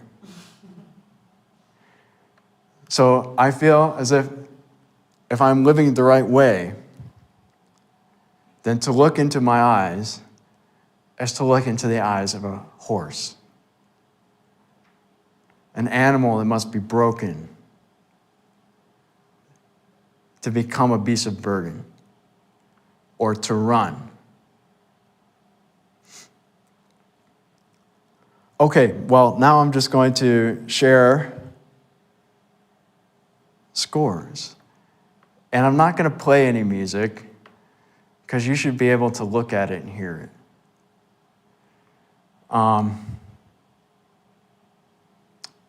Yes, so this first thing I have here, this is a piece for a string quartet that's never been performed because it's inordinately difficult. Not quite this first page. Yeah, okay. So I tried to just write a string quartet the same way I imagine a large language model or some kind of deep learning neural network, all the buzzwords. Something like this, a machine intelligence, the way a machine intelligence might think about composing. I'm using a data set to classify sounds and make inferences about the next note. So I'm modeling my mind on the algorithms which are modeled on our minds. It's a reversal of a reversal. On top of that, I'm asking myself to be empathetic to the machine intelligence and asking to be expressive in the way it is expressive, not in the way that I am expressive.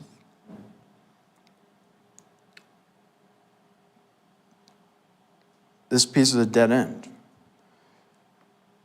The last page or 2 pages of this piece are direct reproductions of the Sechsbagatellen of Webern. Because he already said everything there is to say about the industrial world. What is the data set I'm using? Well, the data set I'm using of this piece are 14 pieces of the string quartet literature that are near and dear to me. So every note of this piece is justified in the canon. This is the idea. The first bar you see here is the Georg Friedrich Haas second string quartet. Then you have, for example, quotation of Schönberg, Verklärte Nacht, which is not a quartet. This is how I cheat, you see. I have also Ruth Crawford Seeger I see on this page.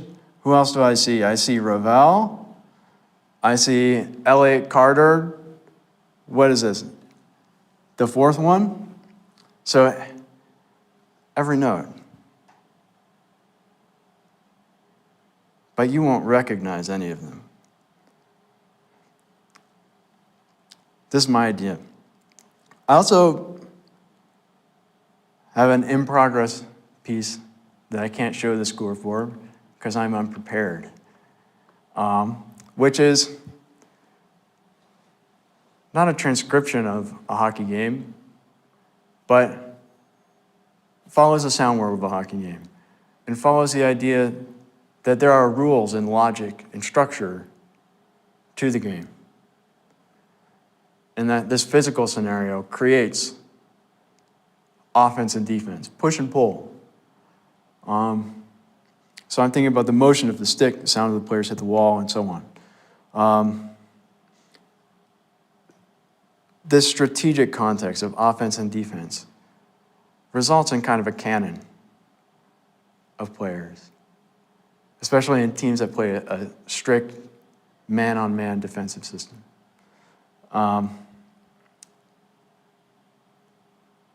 So this is me asking myself, what can I learn about the sound world of Lachenmann, who famously said there's no white spots left on the map of new music?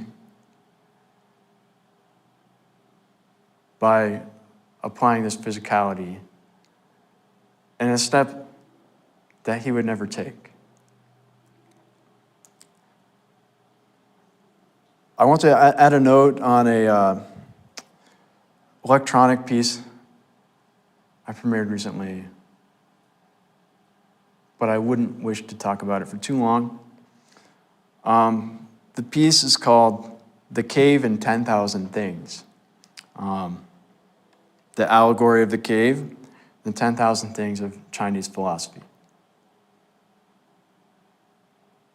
This was a kind of an attempt for me to contain the world and contain the real experience of what the world is like. So this piece is 123 hours long through compose. That's 5 days. So, of course, capturing the world is impossible. We always miss something. However, I want this feeling of impossible vastness to be part of what the piece is in itself, and not just a concept we accept philosophically without hearing the reality of that we cannot grasp everything that is in the piece. I want to make it so you physically cannot hear every single thing that's in the piece. You can take crystal meth and stay up as long as possible in a dark room with headphones on, and you will still not be able to hear every second of my piece. And further, you definitely won't be able to remember it. This brings me immense pleasure. The piece is really built of samples at different levels of comprehensibility of popular music and also art music. And it's just a thorough exploration of the continuum between noise or natural inharmonicity and the musical pitches, the so-called musical pitches. There are excerpts in my Google Drive that you can listen to understand. But kind of the crown jewel of this is the moment where you realize that in noise you hear patterns. And so if you hear patterns, you have to begin to embrace patterns and motives. And this is where, to honor my first composition teacher, Martine Gittleman, I construct an 8-hour-long fugue where the subject is the first movement of the Ligeti viola sonata. And so this piece actually is 5 days of counterpoint. That's why I don't want to continue to talk about it further, because this was, for me, a Herculean task of endurance and focus as a composer.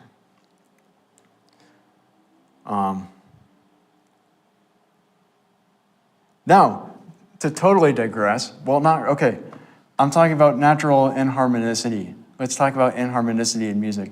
This is my segue to talking about Balinese music, which is kind of what I specialize in a performer in LA now. So a few facts about the Balinese musical philosophy and the philosophy of instrument design. First, the Balinese gamelan is collectively owned, and it's stored in open air space outside. And every instrument, when it is built, is consecrated by the priest. Second, every instrument is built in a pair of two. So they're tuned such that one is higher than the other. They consider this the inhaling instrument and the exhaling instrument, or the female instrument and the male instrument.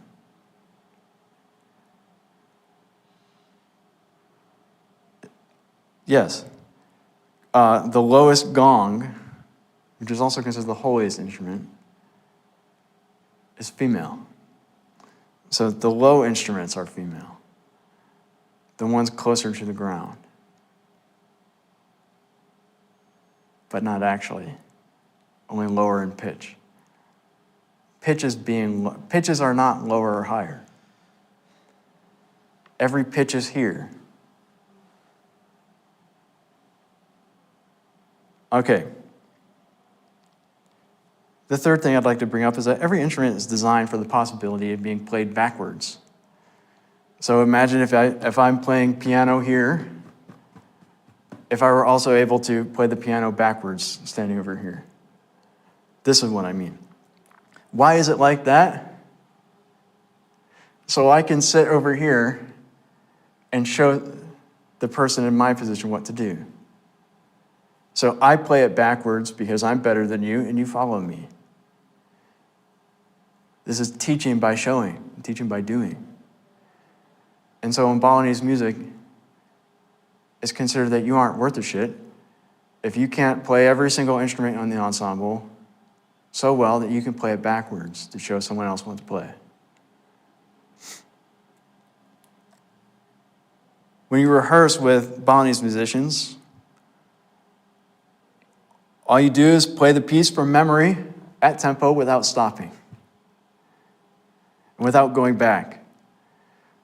Often, in the rehearsal process, you'll have mismatched parts where different members of the ensemble have remembered the piece differently. And so you have to hash that out. And you just play this mess for about 3 to 4 months. And then somewhere before you're about to perform, everybody plays the same thing. And you just hash it out. Everything's done by rote. Everybody learns the piece by being in the room together and repeating it over and over and over again. You don't skip between sections. Let's rehearse. Let's start at rehearsal B and go to rehearsal C. Let's go back and take bar 58 at half the tempo and then gradually work our way up. No. Why would you do this? That isn't practicing playing the piece, which is what you perform. You don't perform rehearsal B to rehearsal C at 3/4 of the tempo. You perform the piece. You perform the piece in front of an audience that is there to appreciate you. And note I'm saying you perform the piece. You don't sit there engrossed in your music stand with the frown on your face as your mind wreaks havoc on your sense of self and tells you you may not be good enough, or you should be nervous, or you should worry about how hard you've worked to prepare. Because you are performing the piece. And you already know the piece. There's so much more to say on this topic, because I'm a nerd, but the kernel is this. Every feature of Balinese music is refined over centuries, much in the way that Western notation is, to contain within it an idealistic collective vision of a Balinese society. As there can be no individually great players, where you have two instruments that must be paired together inseparably, there's no way to ascend without teaching someone else to help you, which is also how new works are composed in that tradition and in ours. In that case, if what I say is correct, the memory and tradition of the music must feel real to you to understand it, which means that I, as a dumb white guy from the United States, I can never fully assimilate Balinese music. It feels that Balinese music must either die to the influence of Western tourism or be preserved as a kind of perfect jewel in perpetuity.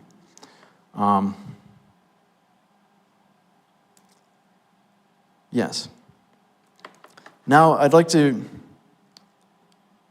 conclude with a video. It's a video about sonic weapons, the LRAD. Not that, this one. I'm so bad with computers.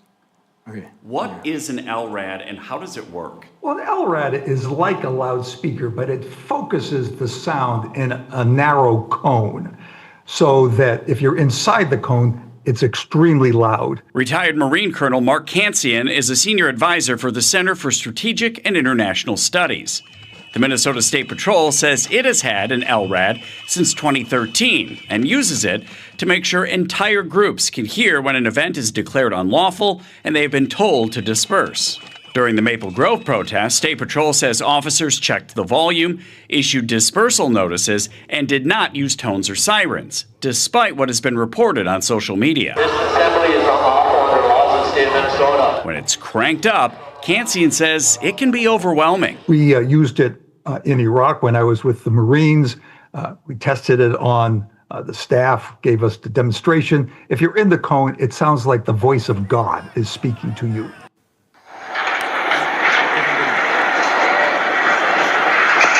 So you can see it.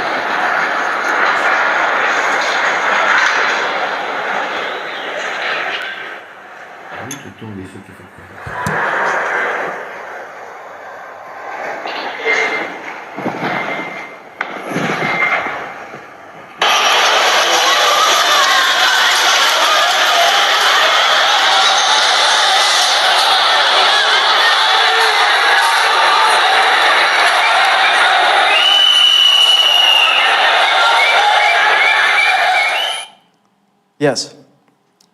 So, they clearly know how powerful sound is.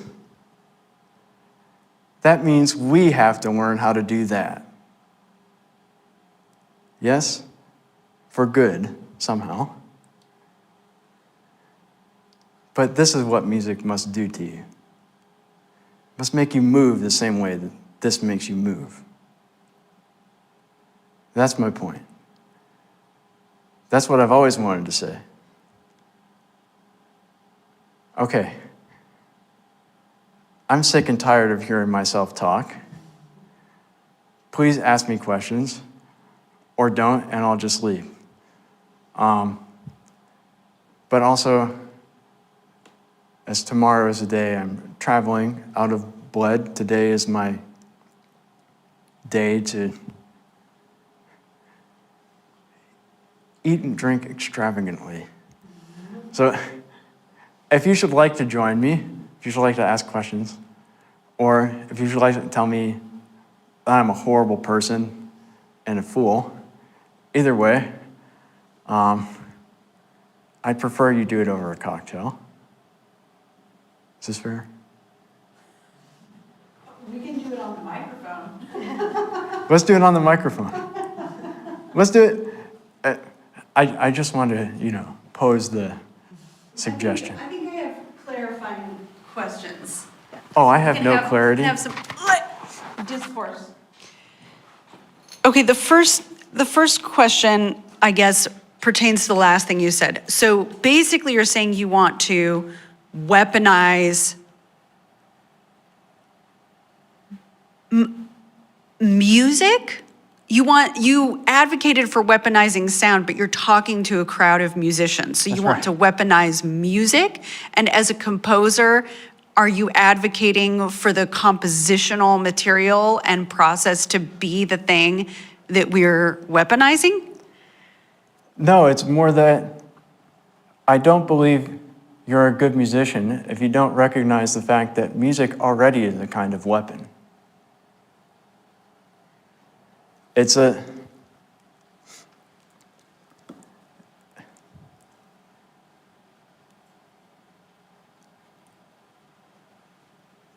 is my provocation. Music is super powerful. It's extremely powerful socially, and it is an important part of human communication. It's a unique human communication. Music only makes sense to other human beings, right? It doesn't make sense to animals.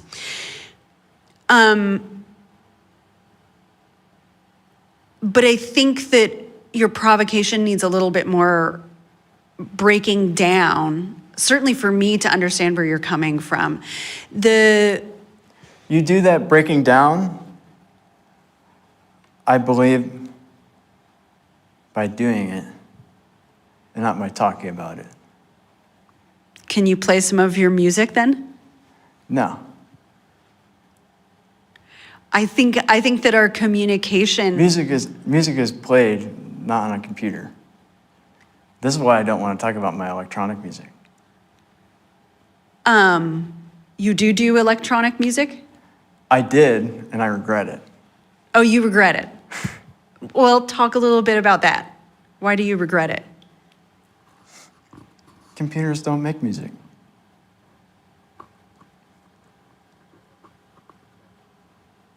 Because music is not sound. The last thing I ever want to hear It's a bunch of fucking interesting sounds. Because the worst misconception that new music composers have ever had is that the most important thing, or one of the most important things, is to have interesting sounds in your piece. Every sound is interesting. The sound of a toilet flushing is interesting. Anything is interesting if you want to think about it for long enough. So you've found a couple of interesting sounds. So what? Now you have to create something that engages with humanity, with human culture. You have basically what I see as 3 options, and it's really secretly 2, but it's 3 options of what you can do, especially as a composer, but just as a musician broadly. You can make something which, well, the first option is, of course, you can quit. You don't have to make anything. Let's start there. The next option is you can make things that only appeal to yourself or only appeal to a very small enclave of people, and then complain about the fact that other people don't like it or other people don't want to perform the piece twice and so on, like these kind of things.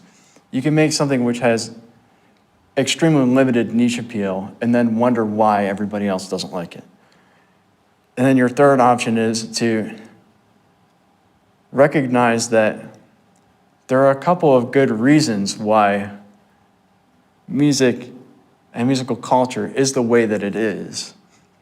And you can react against that in ways, but ultimately you must be a participant in it, because that is what's going to be the most understood. So maybe I should say, instead of music being a kind of weapon, well, I can even still go with that, but music is a kind of virus. What's the best virus? You're not a good disease if you can only infect 1 or 2 people and then they die. You need to infect everybody. This is how you create. This is what viral means. I do genuinely want to understand you, but I feel that there's this big disconnect, at least from my understanding right now, which is that you earlier spoke in a complimentary way about popular music. Yes. And what you're saying now reinforces that belief. But you're also saying that you don't want to share your music with an audience of people.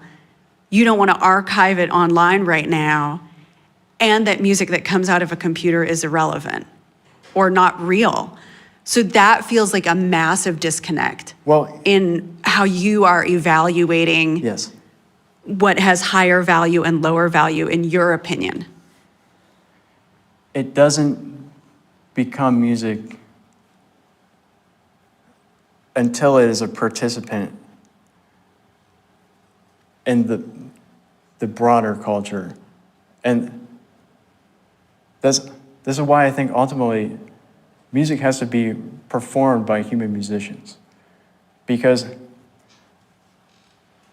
then the sound and the humanity, there's no intermediary. It's inherently part and parcel of the same thing. It's also why I don't want to compose solo pieces anymore, because music isn't something that one person creates. So the only viable option that I would have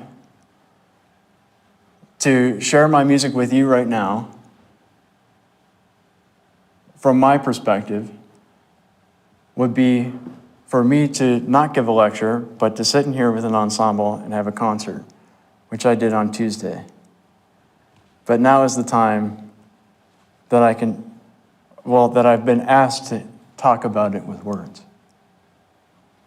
So are you... So that's why in short, that's why I don't want to share my music with you over a loudspeaker or give a solo performance right now. What's your feeling about having your concert from Tuesday permanently, semi-permanently archived on It shouldn't YouTube. be. It should not be? No. You would like that to disappear? Yes. That is in direct opposition with what you have stated you believe is the higher pursuit of the composer, which is to be widely legible culturally and widely impactful culturally. Well, I'd also like it, in a way, yes, but also I'd like it to not be something that just takes place in a disembodied way, that you are not in the room with the bodies of the people that are playing the music. And ultimately, I don't even really like listening, I like moving. So I believe that the only way to really participate in musical culture is to be a performer.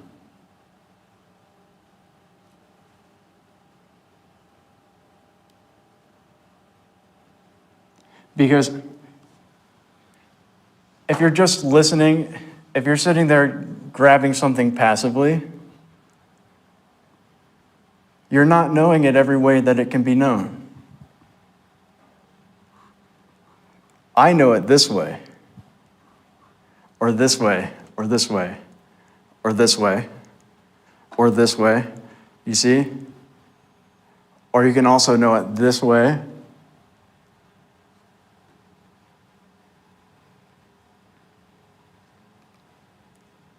So you're missing something if you don't have this.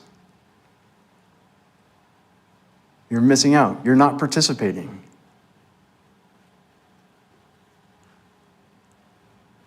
So listening is, who cares about listening?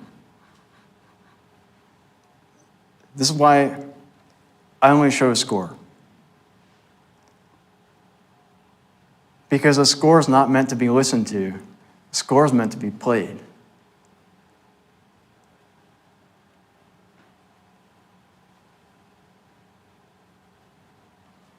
I think you still have some legibility problems because there's such a small percentage of people that are going to be able to access exclusively scores.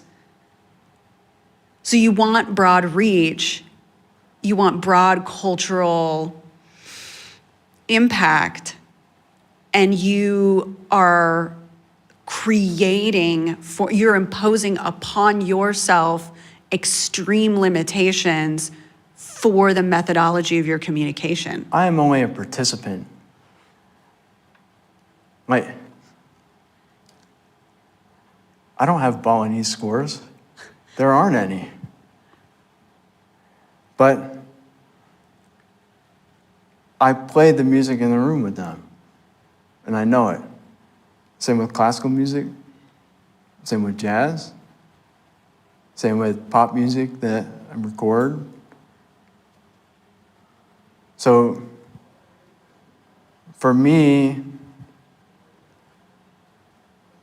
there is no issue here with the fact that what I produce as one unit is something small. Because I am just one participant in something that is so much larger than myself that every day I get to sit down with my instrument and another person that's also sitting down with their instrument. I have a smile on my face because that's the definition of success. That I agree with you, probably more than many other things. I don't think that you have misidentified really important and timely cultural considerations for the artist right now. And I see that you as a composer, like so many of us who are composers, are like grappling with where we are situated within this, like very enormous conversation about the considerations that we are uniquely up against in the 21st century. what you just said is the thing that I personally buy into, but it does contradict something that you had said a moment ago, which is that you had these three options, right? Give up, be really upset that your reach is small and complain about it all the time, or be broadly appealing. And I think when a person's reach is small, I don't think that every composer complains or is upset about that, as you have just attested to. So I think that there are multiple perspectives on what it's worth thinking about cultural impact. I think I'm pushing back on how you've like built parameters around what that impact looks like and means for all of us as composers. Like if we're having a group conversation about composition and what we're doing there, then I think I don't find myself within your parameters. What are the parameters? What are the parameters? Yes. Give it back to me, if you will, so I can see what you see. I don't think that the choices are give up, be mad that you're small, or be happy that you're big. Well, those were the that's three not things. really what I'm saying. It's because trying to create something that participates in culture and has broader appeal doesn't necessitate that you're receiving it all the time.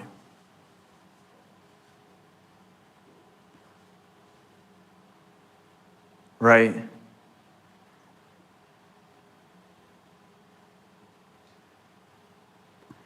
So really has to do with not just straight up as it would be beyond foolish for me to stand up here and say that the only person that creates valuable music is Taylor Swift because she has 1 billion streams on Spotify or, whatever the fuck. But, okay, let's face it, if you make some extreme, I won't even say extreme, I'll talk about it in more objective terms. If you create music that's fundamentally based on noise, rhythmic dissonance, you have no structural repetitions, you have no local level repetitions, and you have no internal references to the culture of Western music more broadly, you can't expect to be a successful composer in the Western world. Because you have defined for yourself and what you're going to compose. You've squeezed out all the things that are our musical culture, and then you expect our musical culture. That's the point I'm getting at. It doesn't have to do with the raw number of people that just love you. I think I understand more where you're coming from, but we only have like a couple minutes, so if anybody else wants to be provocative on the microphone, I'll give it to you. We have a couple of minutes, but I don't know. You have any questions? Any other questions from you? I think I'll pass. Okay. Thank you very much. The wisest thing is to not say anything, which is why I began my whole presentation by calling myself an idiot. So I'm just doing my best to articulate a provocation that, as the person that played both of your pieces, right? And many other composers at this festival, I'm saying what I think many people need to hear. I guess I didn't get it, but I'm here, so if you want to say something to me, bring it. Well, I already said it. It's not personal. It's so much bigger than any one person. I'm not taking anything from you personally. You should, yes. Let's go.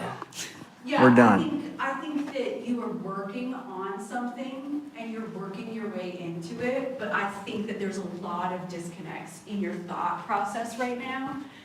And I don't mind being witness to you working it out, but as far as the provocation reaching me and having impact on me, like, I'm on my journey and... Well, find an artist that doesn't have gaps. Eventually, like, that's you a take a cop-out. leap. But it's the truth, actually, that at some point, you take a leap from something that's an inspiration that's quasi-objective, and then in some way that becomes transmuted into the work, and they aren't the same thing. And at some point down the chain of reasoning behind why this inspiration becomes that, there's a gap there. I'm an artist. I'm a professional at being irrational. So everything is just performativity. If you're looking for something in the arts, but if you're looking for something that, in artwork that has a lot, why do this? Just do math. So, of course everything I'm saying is bullshit. That's a good conclusion. I like that one. Thank you very much for all the provocation. I think it's important to also have these Who cares? discussions.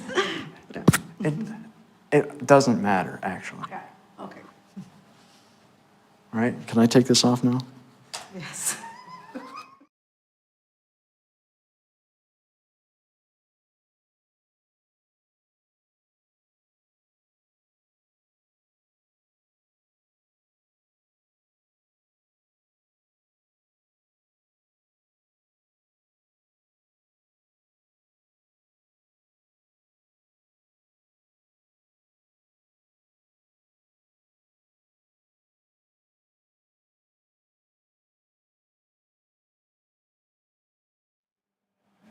So, hi. Thank you for having me here, and thank you for being here and listening to my presentation. This presentation is part of my doctoral artistic research project. It's titled The Potential of Duration, Time and Space in Compositional Performative Sound Installations. And in this project, I investigate how long-duration compositions in the context of performative sound installations can shift or expand the perception of time and space for both audience and performers. And my research so far suggests that these compositions create situations in which time is no longer perceived as a linear, forward-moving sequence, but more as a shifted or embodied experience. In these situations, duration kind of reorganizes the whole situations. And so I also won't speak about an altered perception of time. It's more like a qualitative, really different experience of time and also of space. I will dive more deeply into that later in the presentation. But at first, I will begin with an insight into my artistic and compositional practice. I will focus on my most recent composition. It's called Langsamer als Dunkelheit. In English, that would be Slower Than Darkness as title. I will then outline my methodological approach with an attention to focus groups. Because I did this as kind of a method in my research, talking with people in groups after the performances. And in the final part of today's presentation, I will turn to theoretical considerations and argue that an exclusive reliance on the Eurocentric, predominantly male and white philosophical canon is in discussions about durational art maybe not the best one or most foundational one, because it limits basically our understanding of duration and its experiential potentials.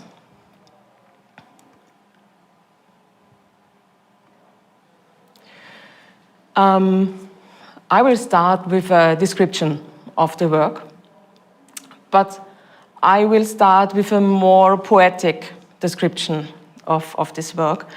It tries to mirror my compositional thinking. It tries to show how I see my compositions, how I start with my compositions, how I find my way through the compositional process.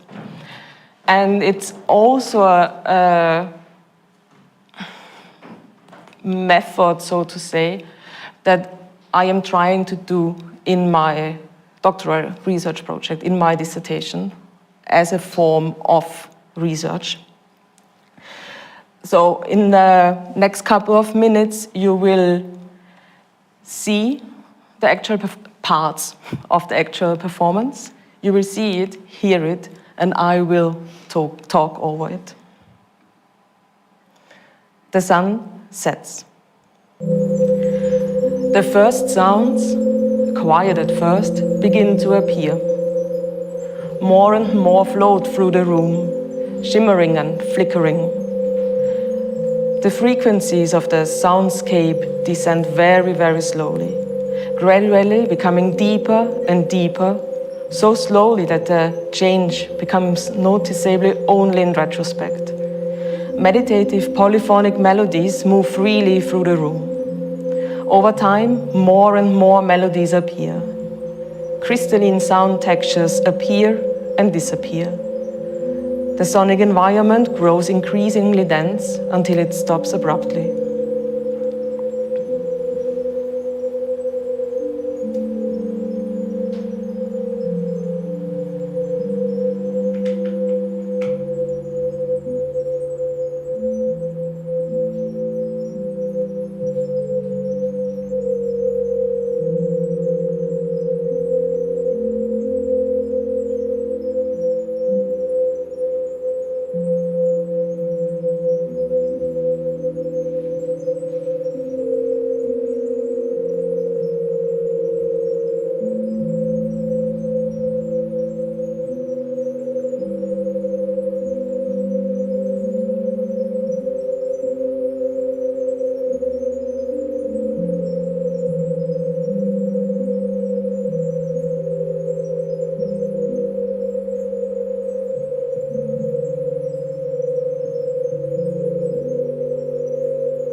Tonal crackling, like a slow breath moving through the room.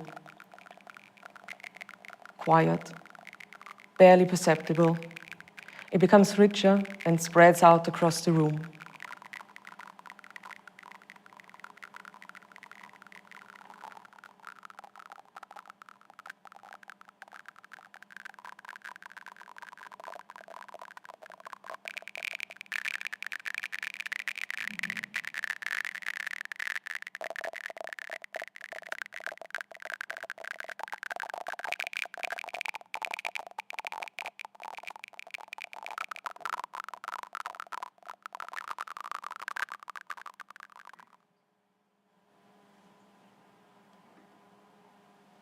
A drum beat sounds. A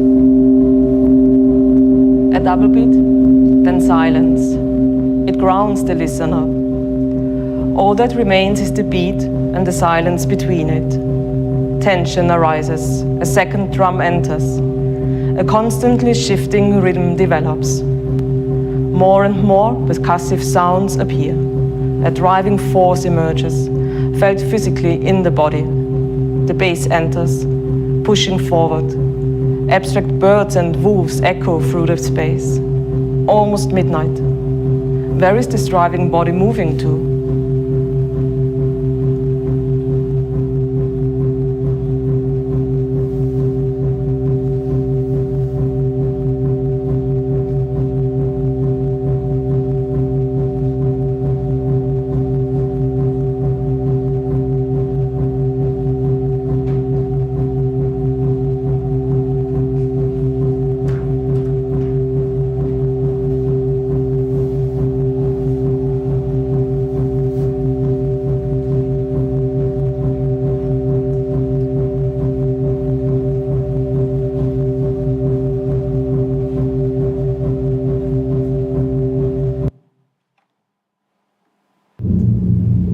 The drum beat morphs into deeper, heavy pulses. A dense and deep soundscape unfolds. Errors and glitches emerge. Was the wolf here again? Is it here now? The hour of the wolf? Noise. More and more noise. Errors, glitches. It all grows denser, chaotic, layered, enveloping. In the early hours of the morning, the audience is engulfed in this sonic mess. Yet it is not time for the sun to rise.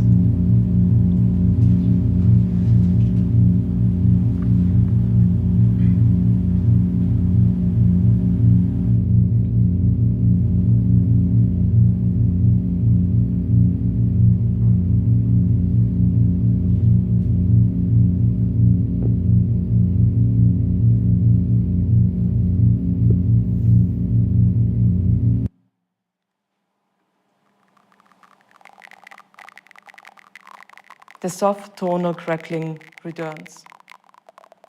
A delicate breeze moves through the room. Morning approaches.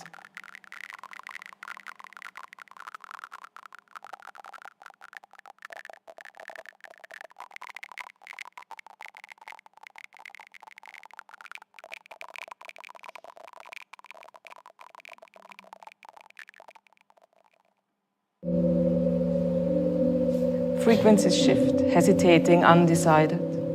Gradually, they begin to align. They rise, slowly, steadily, until the sun emerges.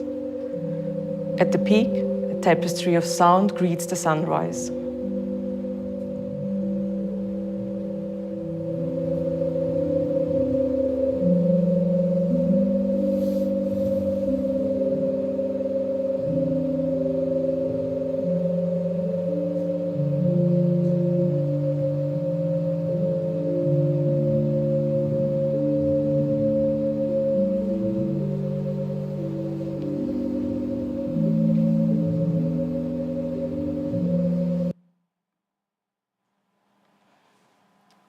But let us get to a more descriptive or analytical description of the piece. The duration of the composition is flexible. It extending from sunset to sunrise, so playing overnight. The premiere took place on March 21st in Graz, Austria, lasting for 11.5 hours from 6:30 p.m. to 6 a.m. in the morning. I performed this composition myself. I perform it live, and I play it over 8 loudspeakers that are arranged in a circle around the audience and the performer. I have a fixed sequence of 4 parts with an interlude which is played twice. That was the crackling parts. These crackling parts appear before the second and before the fourth part. And I notated it in a graphic score. The length of each section is adjusted flexibly according to the specific duration. All sounds, except one heavily manipulated field recording, which I use, are synthetically generated and developed in Super Collider. The composition combines generative layers with live played and improvised elements, allowing the sonic world to remain open and responsive throughout the performance. I made these decisions of the synthesized and very abstract sounds because I wanted that the audience is kind of free in their imagination. I didn't want to give them kind of a certain idea or imagination. I wanted them that they could construct basically their own world within these sounds. I performed this composition together with the video artist Leszek. His videos and my sounds create the room within the room. The audience can immerse themselves into this room. And together we create a shared world, like together the audience and us, the performers. We create a shared world over the duration of the performance because we are also all situated within this speaker circle, within this world and within the videos as well, because as you see, they are on the ceiling and on the walls, like really around you.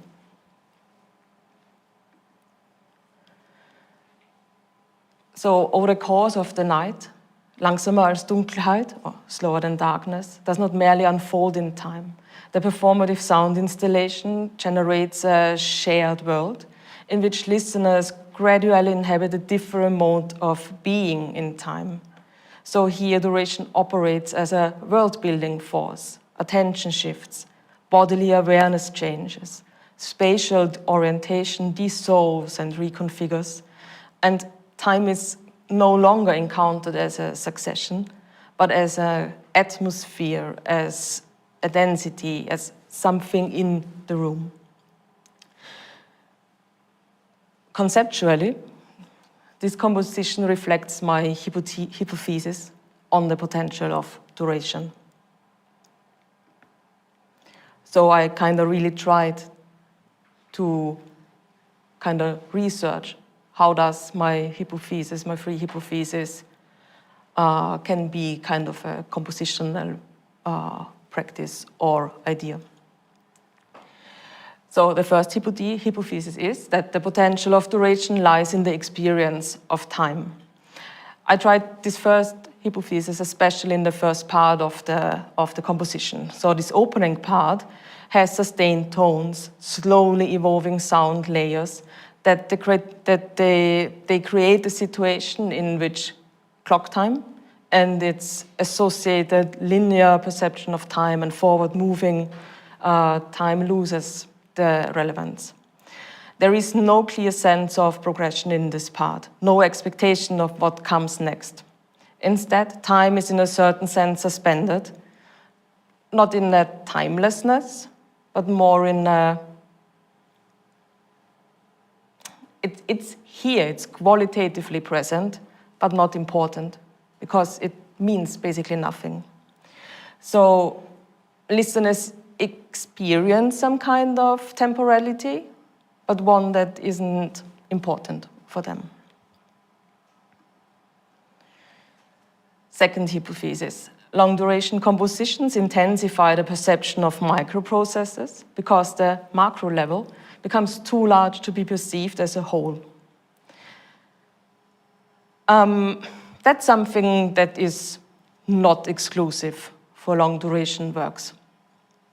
But I think that these extended temporal scales create conditions in which this shift in attention becomes maybe easier perceptible because you are exposed for a longer time to something that is in total not something that you can grasp. So you dive deeper into the details of the sound.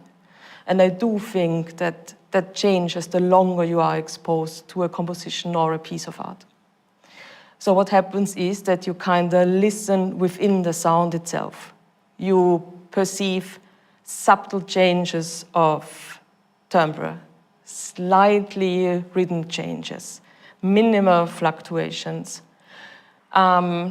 This hypothesis can be found, I think, in every part of the composition, but I think it's most clearly perceivable in the third part of the composition, the one that gets very noisy, because it seems to be static at first, but the longer you listen to it, the more you kind of hear the tiny things that are happening within the noise, so to say.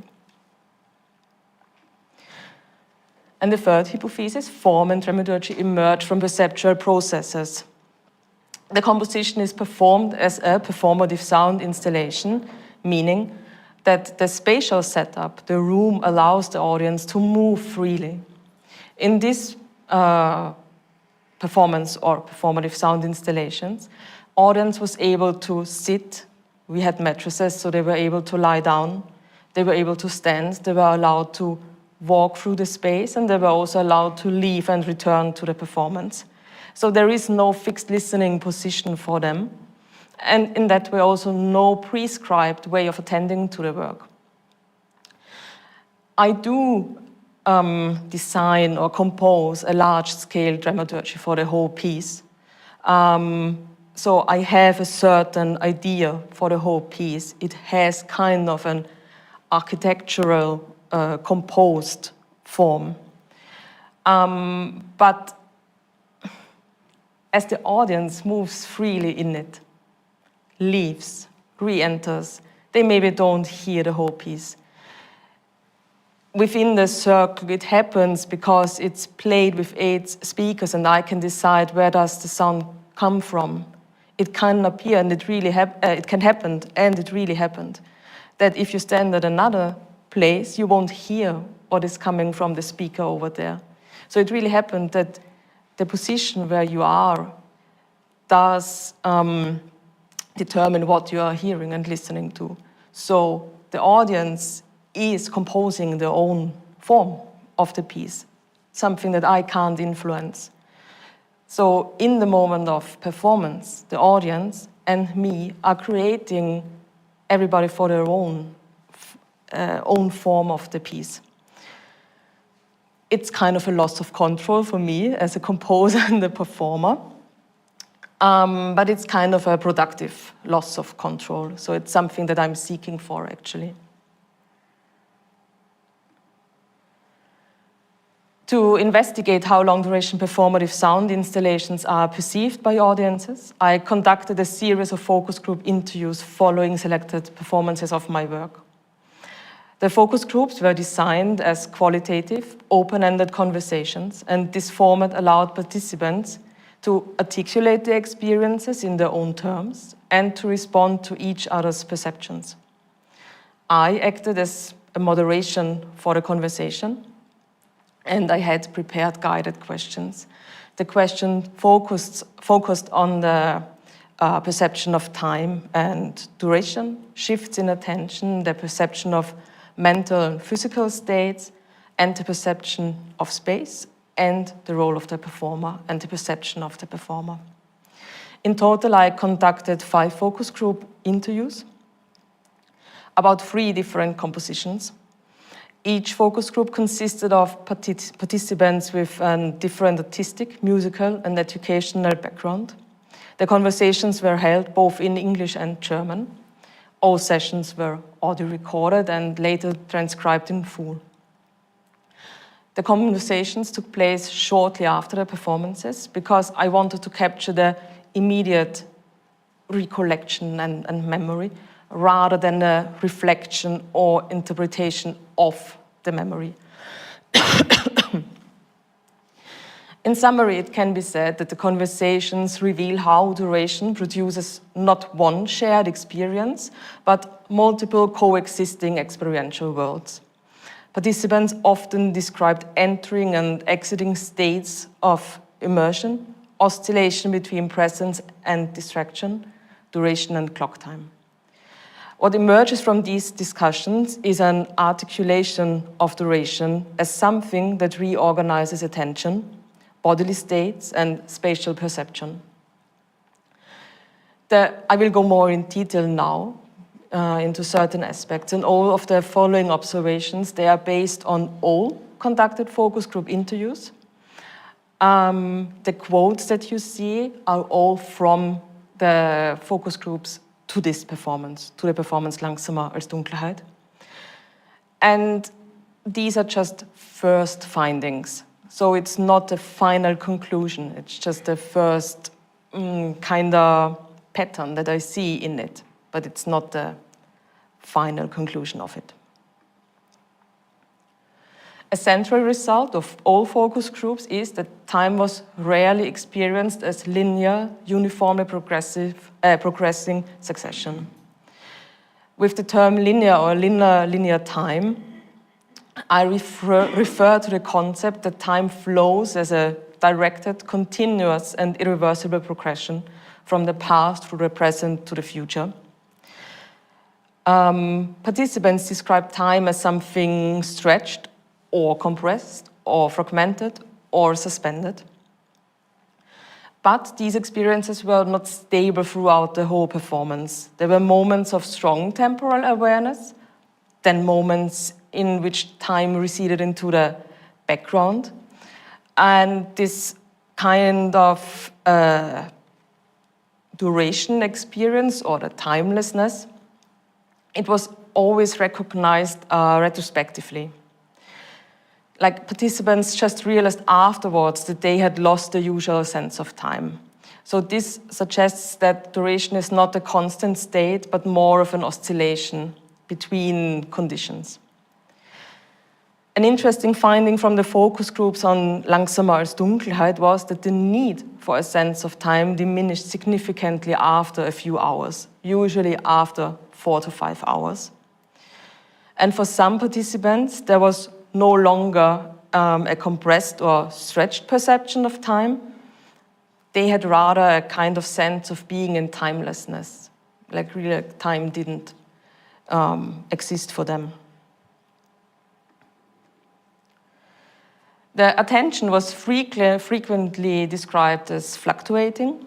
So participants moved between phases of concentrated listening, drifting attention, and moments of bodily self-awareness. But the design of the space played a really important role in body awareness. So during a 4-hour lecture performance that I gave, the body awareness came increasingly into focus because the chairs basically were just uncomfortable. And in comparison to this nearly 12-hour-long piece, the space was furnished with comfortable chairs and you were able to lie down. So bodily awareness wasn't that much of a thing because your body felt good.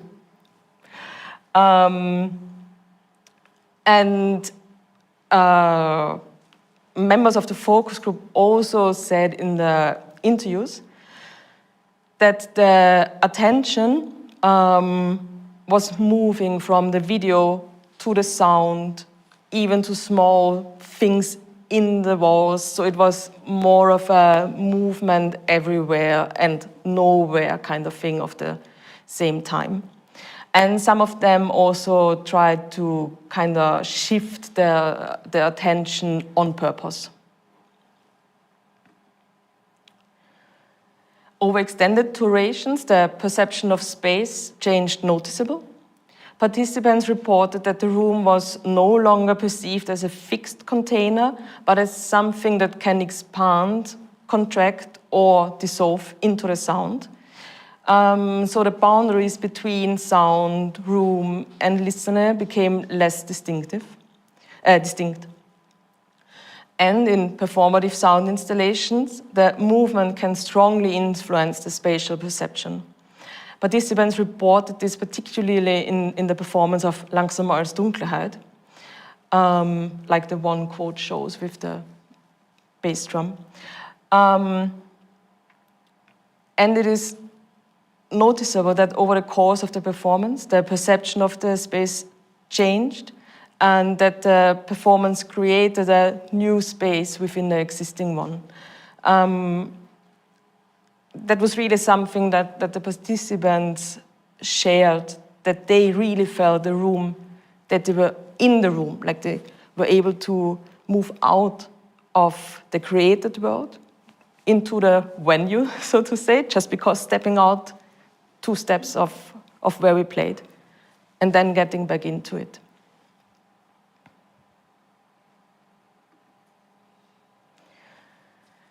What the focus groups clearly show, that in long duration works, time is not perceived as linear. And to understand duration as it appears in my work and in the audience perceptions, I need concepts of time that do not assume a linearity of time. Although many scientists and philosophers have studied the phenomenon of time, linearity is often implicitly assumed to be its primary structure. The German-British sociologist Norbert Elias identifies this as a central problem in modern conceptions of time. Time is treated as a dual phenomenon, as the physical time versus the social time, but always with linearity behind it. And there's also Warren ten Houten. He demonstrates that this concept occupies a historically privileged place in Western philosophy. From Aristotle to Heidegger, there's always this kind of flowing linearity that is there in all their works. So you could say that this concept of linear time is something that is deeply rooted in our Western modern world and doesn't really get questions. It gets specifically questions, of course, but in general, not that much. So within the Western canon, there's Henry Bergson's concept of duration, durée. It marks kind of a departure from linear models of time. But the philosopher Ali al-Saji has shown that dominant interpretations of durée reintroduce continuity as a uniform flow, and so thereby there's still this kind of linearity. She suggests instead that durée could be understood as structured by interruptions, hesitations, and discrepancies. This critique finds clear resonance in the focus group interviews. Participants did not describe a continuous unfolding toward the future, but rather time that stalled, accelerated, reversed, or resurfaced through a sudden awareness of clock time.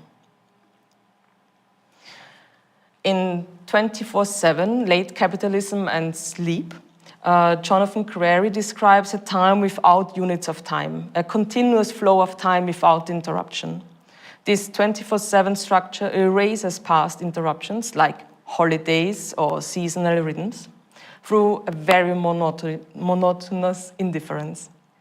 Even sleep becomes a functional state that capitalism views as a new source of optimization.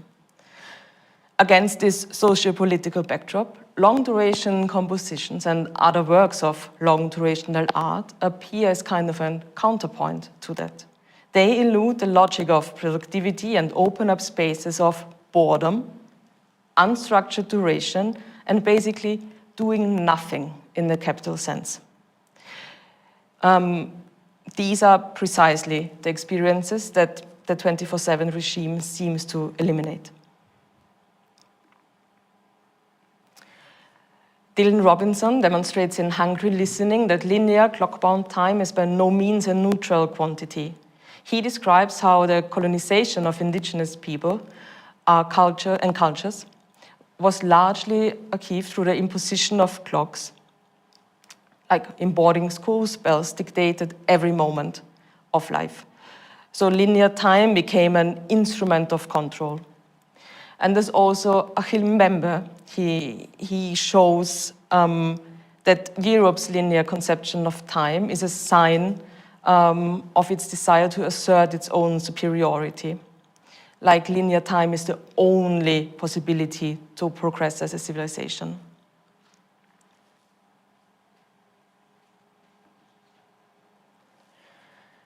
So what are other thoughts about time?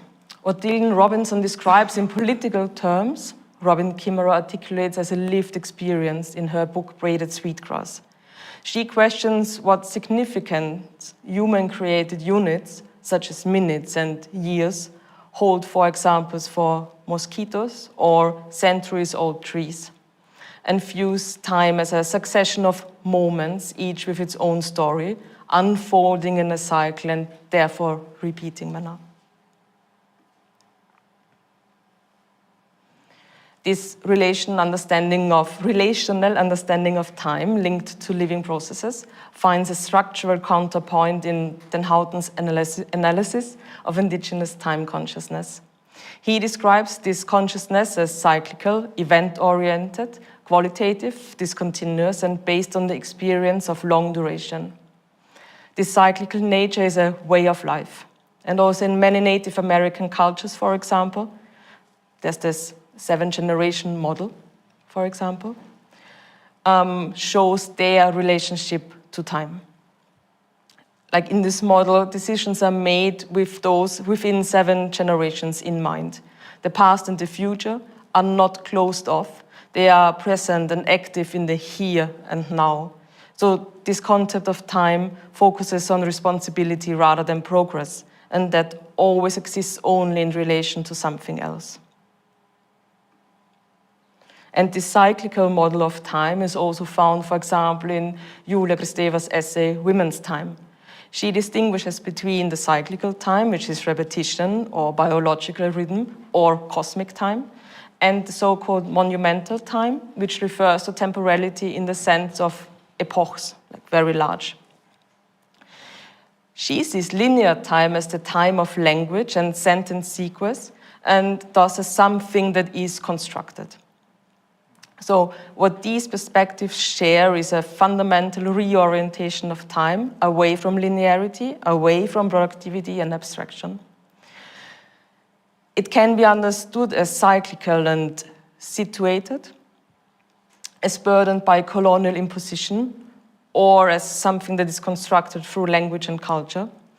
But it's always something that is relational and situated and experienced through bodies and communities.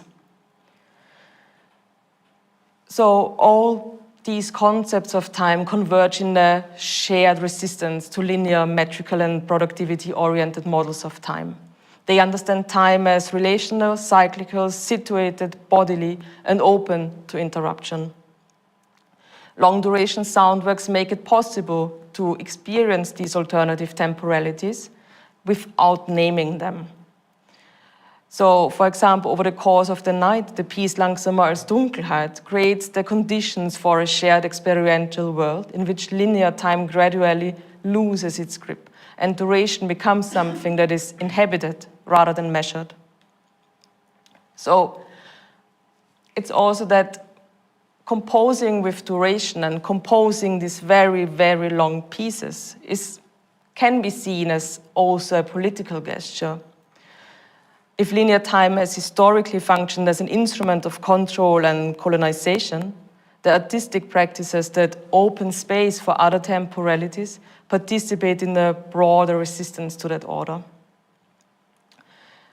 So these pieces open up a space for, as I said before, things like boredom or nothingness, but show something that is, I think, a fundamental experience without naming them. And you can feel it and it's something embodied. So that's also like something that I'm still trying to research.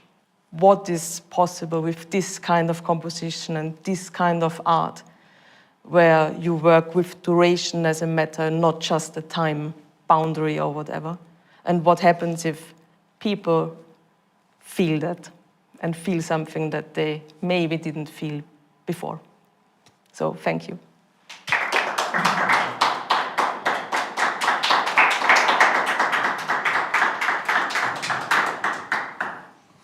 Thank you very much. We have any questions in the public? Yeah. Thank you so much. Just have a, I think, very simple question about the live aspect of this performance. I guess you could, in theory, play a tape that plays all night, right? But how do you think does the fact that you play this and you also have to hold your own concentration and endurance kind of through the time of the piece, how does that also translate into the experience of the people who are there? Technically, yes, it would be possible that I make kind of a sound installation without a performer. But I just like to play it. I talked with the focus group about that, with the participants, because it was interesting for me. They saw that I was playing, like I was in the middle of the room. They saw what I was doing. They experienced me more like a machinist, someone who like controls something rather than playing or performing something. Because there were times where I myself listened to and did nothing than listening. And there were times where I very actively played. And what they said was that they weren't fully able to pin it down to something what would have been different. But all of them said that, of course, it would have been possible to have it like as a sound installation. But being there as a performer changed their perception of it, because they saw someone is doing that for them the whole night. And it gave them a kind of safety. That's what they called it. That being with us there, they felt safe that nothing could happen, because someone controlled everything. And they wouldn't have stayed that long. Yeah. That's another thing that they said, yes. Thanks.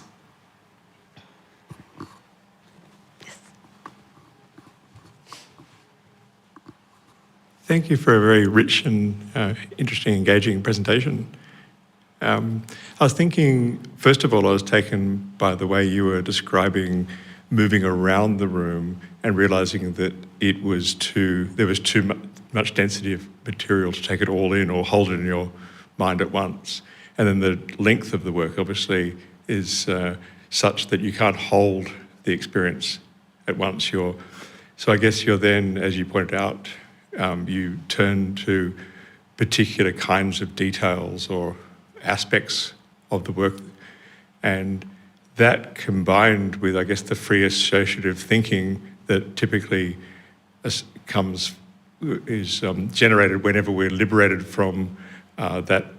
I guess two forms of anxiety. One is the anxiety we get in the everyday in relation to the technological, but the other is the sort of background anxiety we have about our own mortality, that boredom or boredom-like activities, whether they're through durational work or psychoactive drugs or meditation or whatever, that they liberate us from that feeling that we're worried about time going too fast. It's because it's almost like part of us wants time to speed up, so we're liberated from that. But there are so few contexts within which really deep free associative thinking can take place.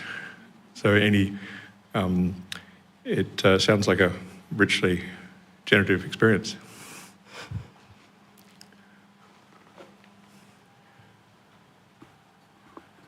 Thank you very much. Okay, thank you very much, all of you, for participating this week. It has been very... Oh, sorry. Did you have one also? From here, I couldn't see. Okay, first. When you were talking about, well, I really enjoyed your comparative analysis of like different perceptions of time. I haven't really thought of them in kind of these different ways. When you were discussing the indigenous concepts of time, and I don't know really if this was in the scope of like this particular project, so maybe this is like, would this be an extension of your work or not? When my understanding of indigenous concepts of time is that they're also really tethered to communal memories, that like time and how everybody like has to share the burden of remembering like very long histories is like part of that. And so do you see long durational musical performances, the sound installations, as maybe also providing that service, that we start to have communal understandings of our collective history or remembrances? Or is that something that, I don't know, you would think about maybe in future projects? I know that there are many different ways indigenous perceive time. As I'm not indigenous myself, I won't talk for them. I know just by reading and talking with one person a little bit about it. So that's always an important thing for me to make very clear.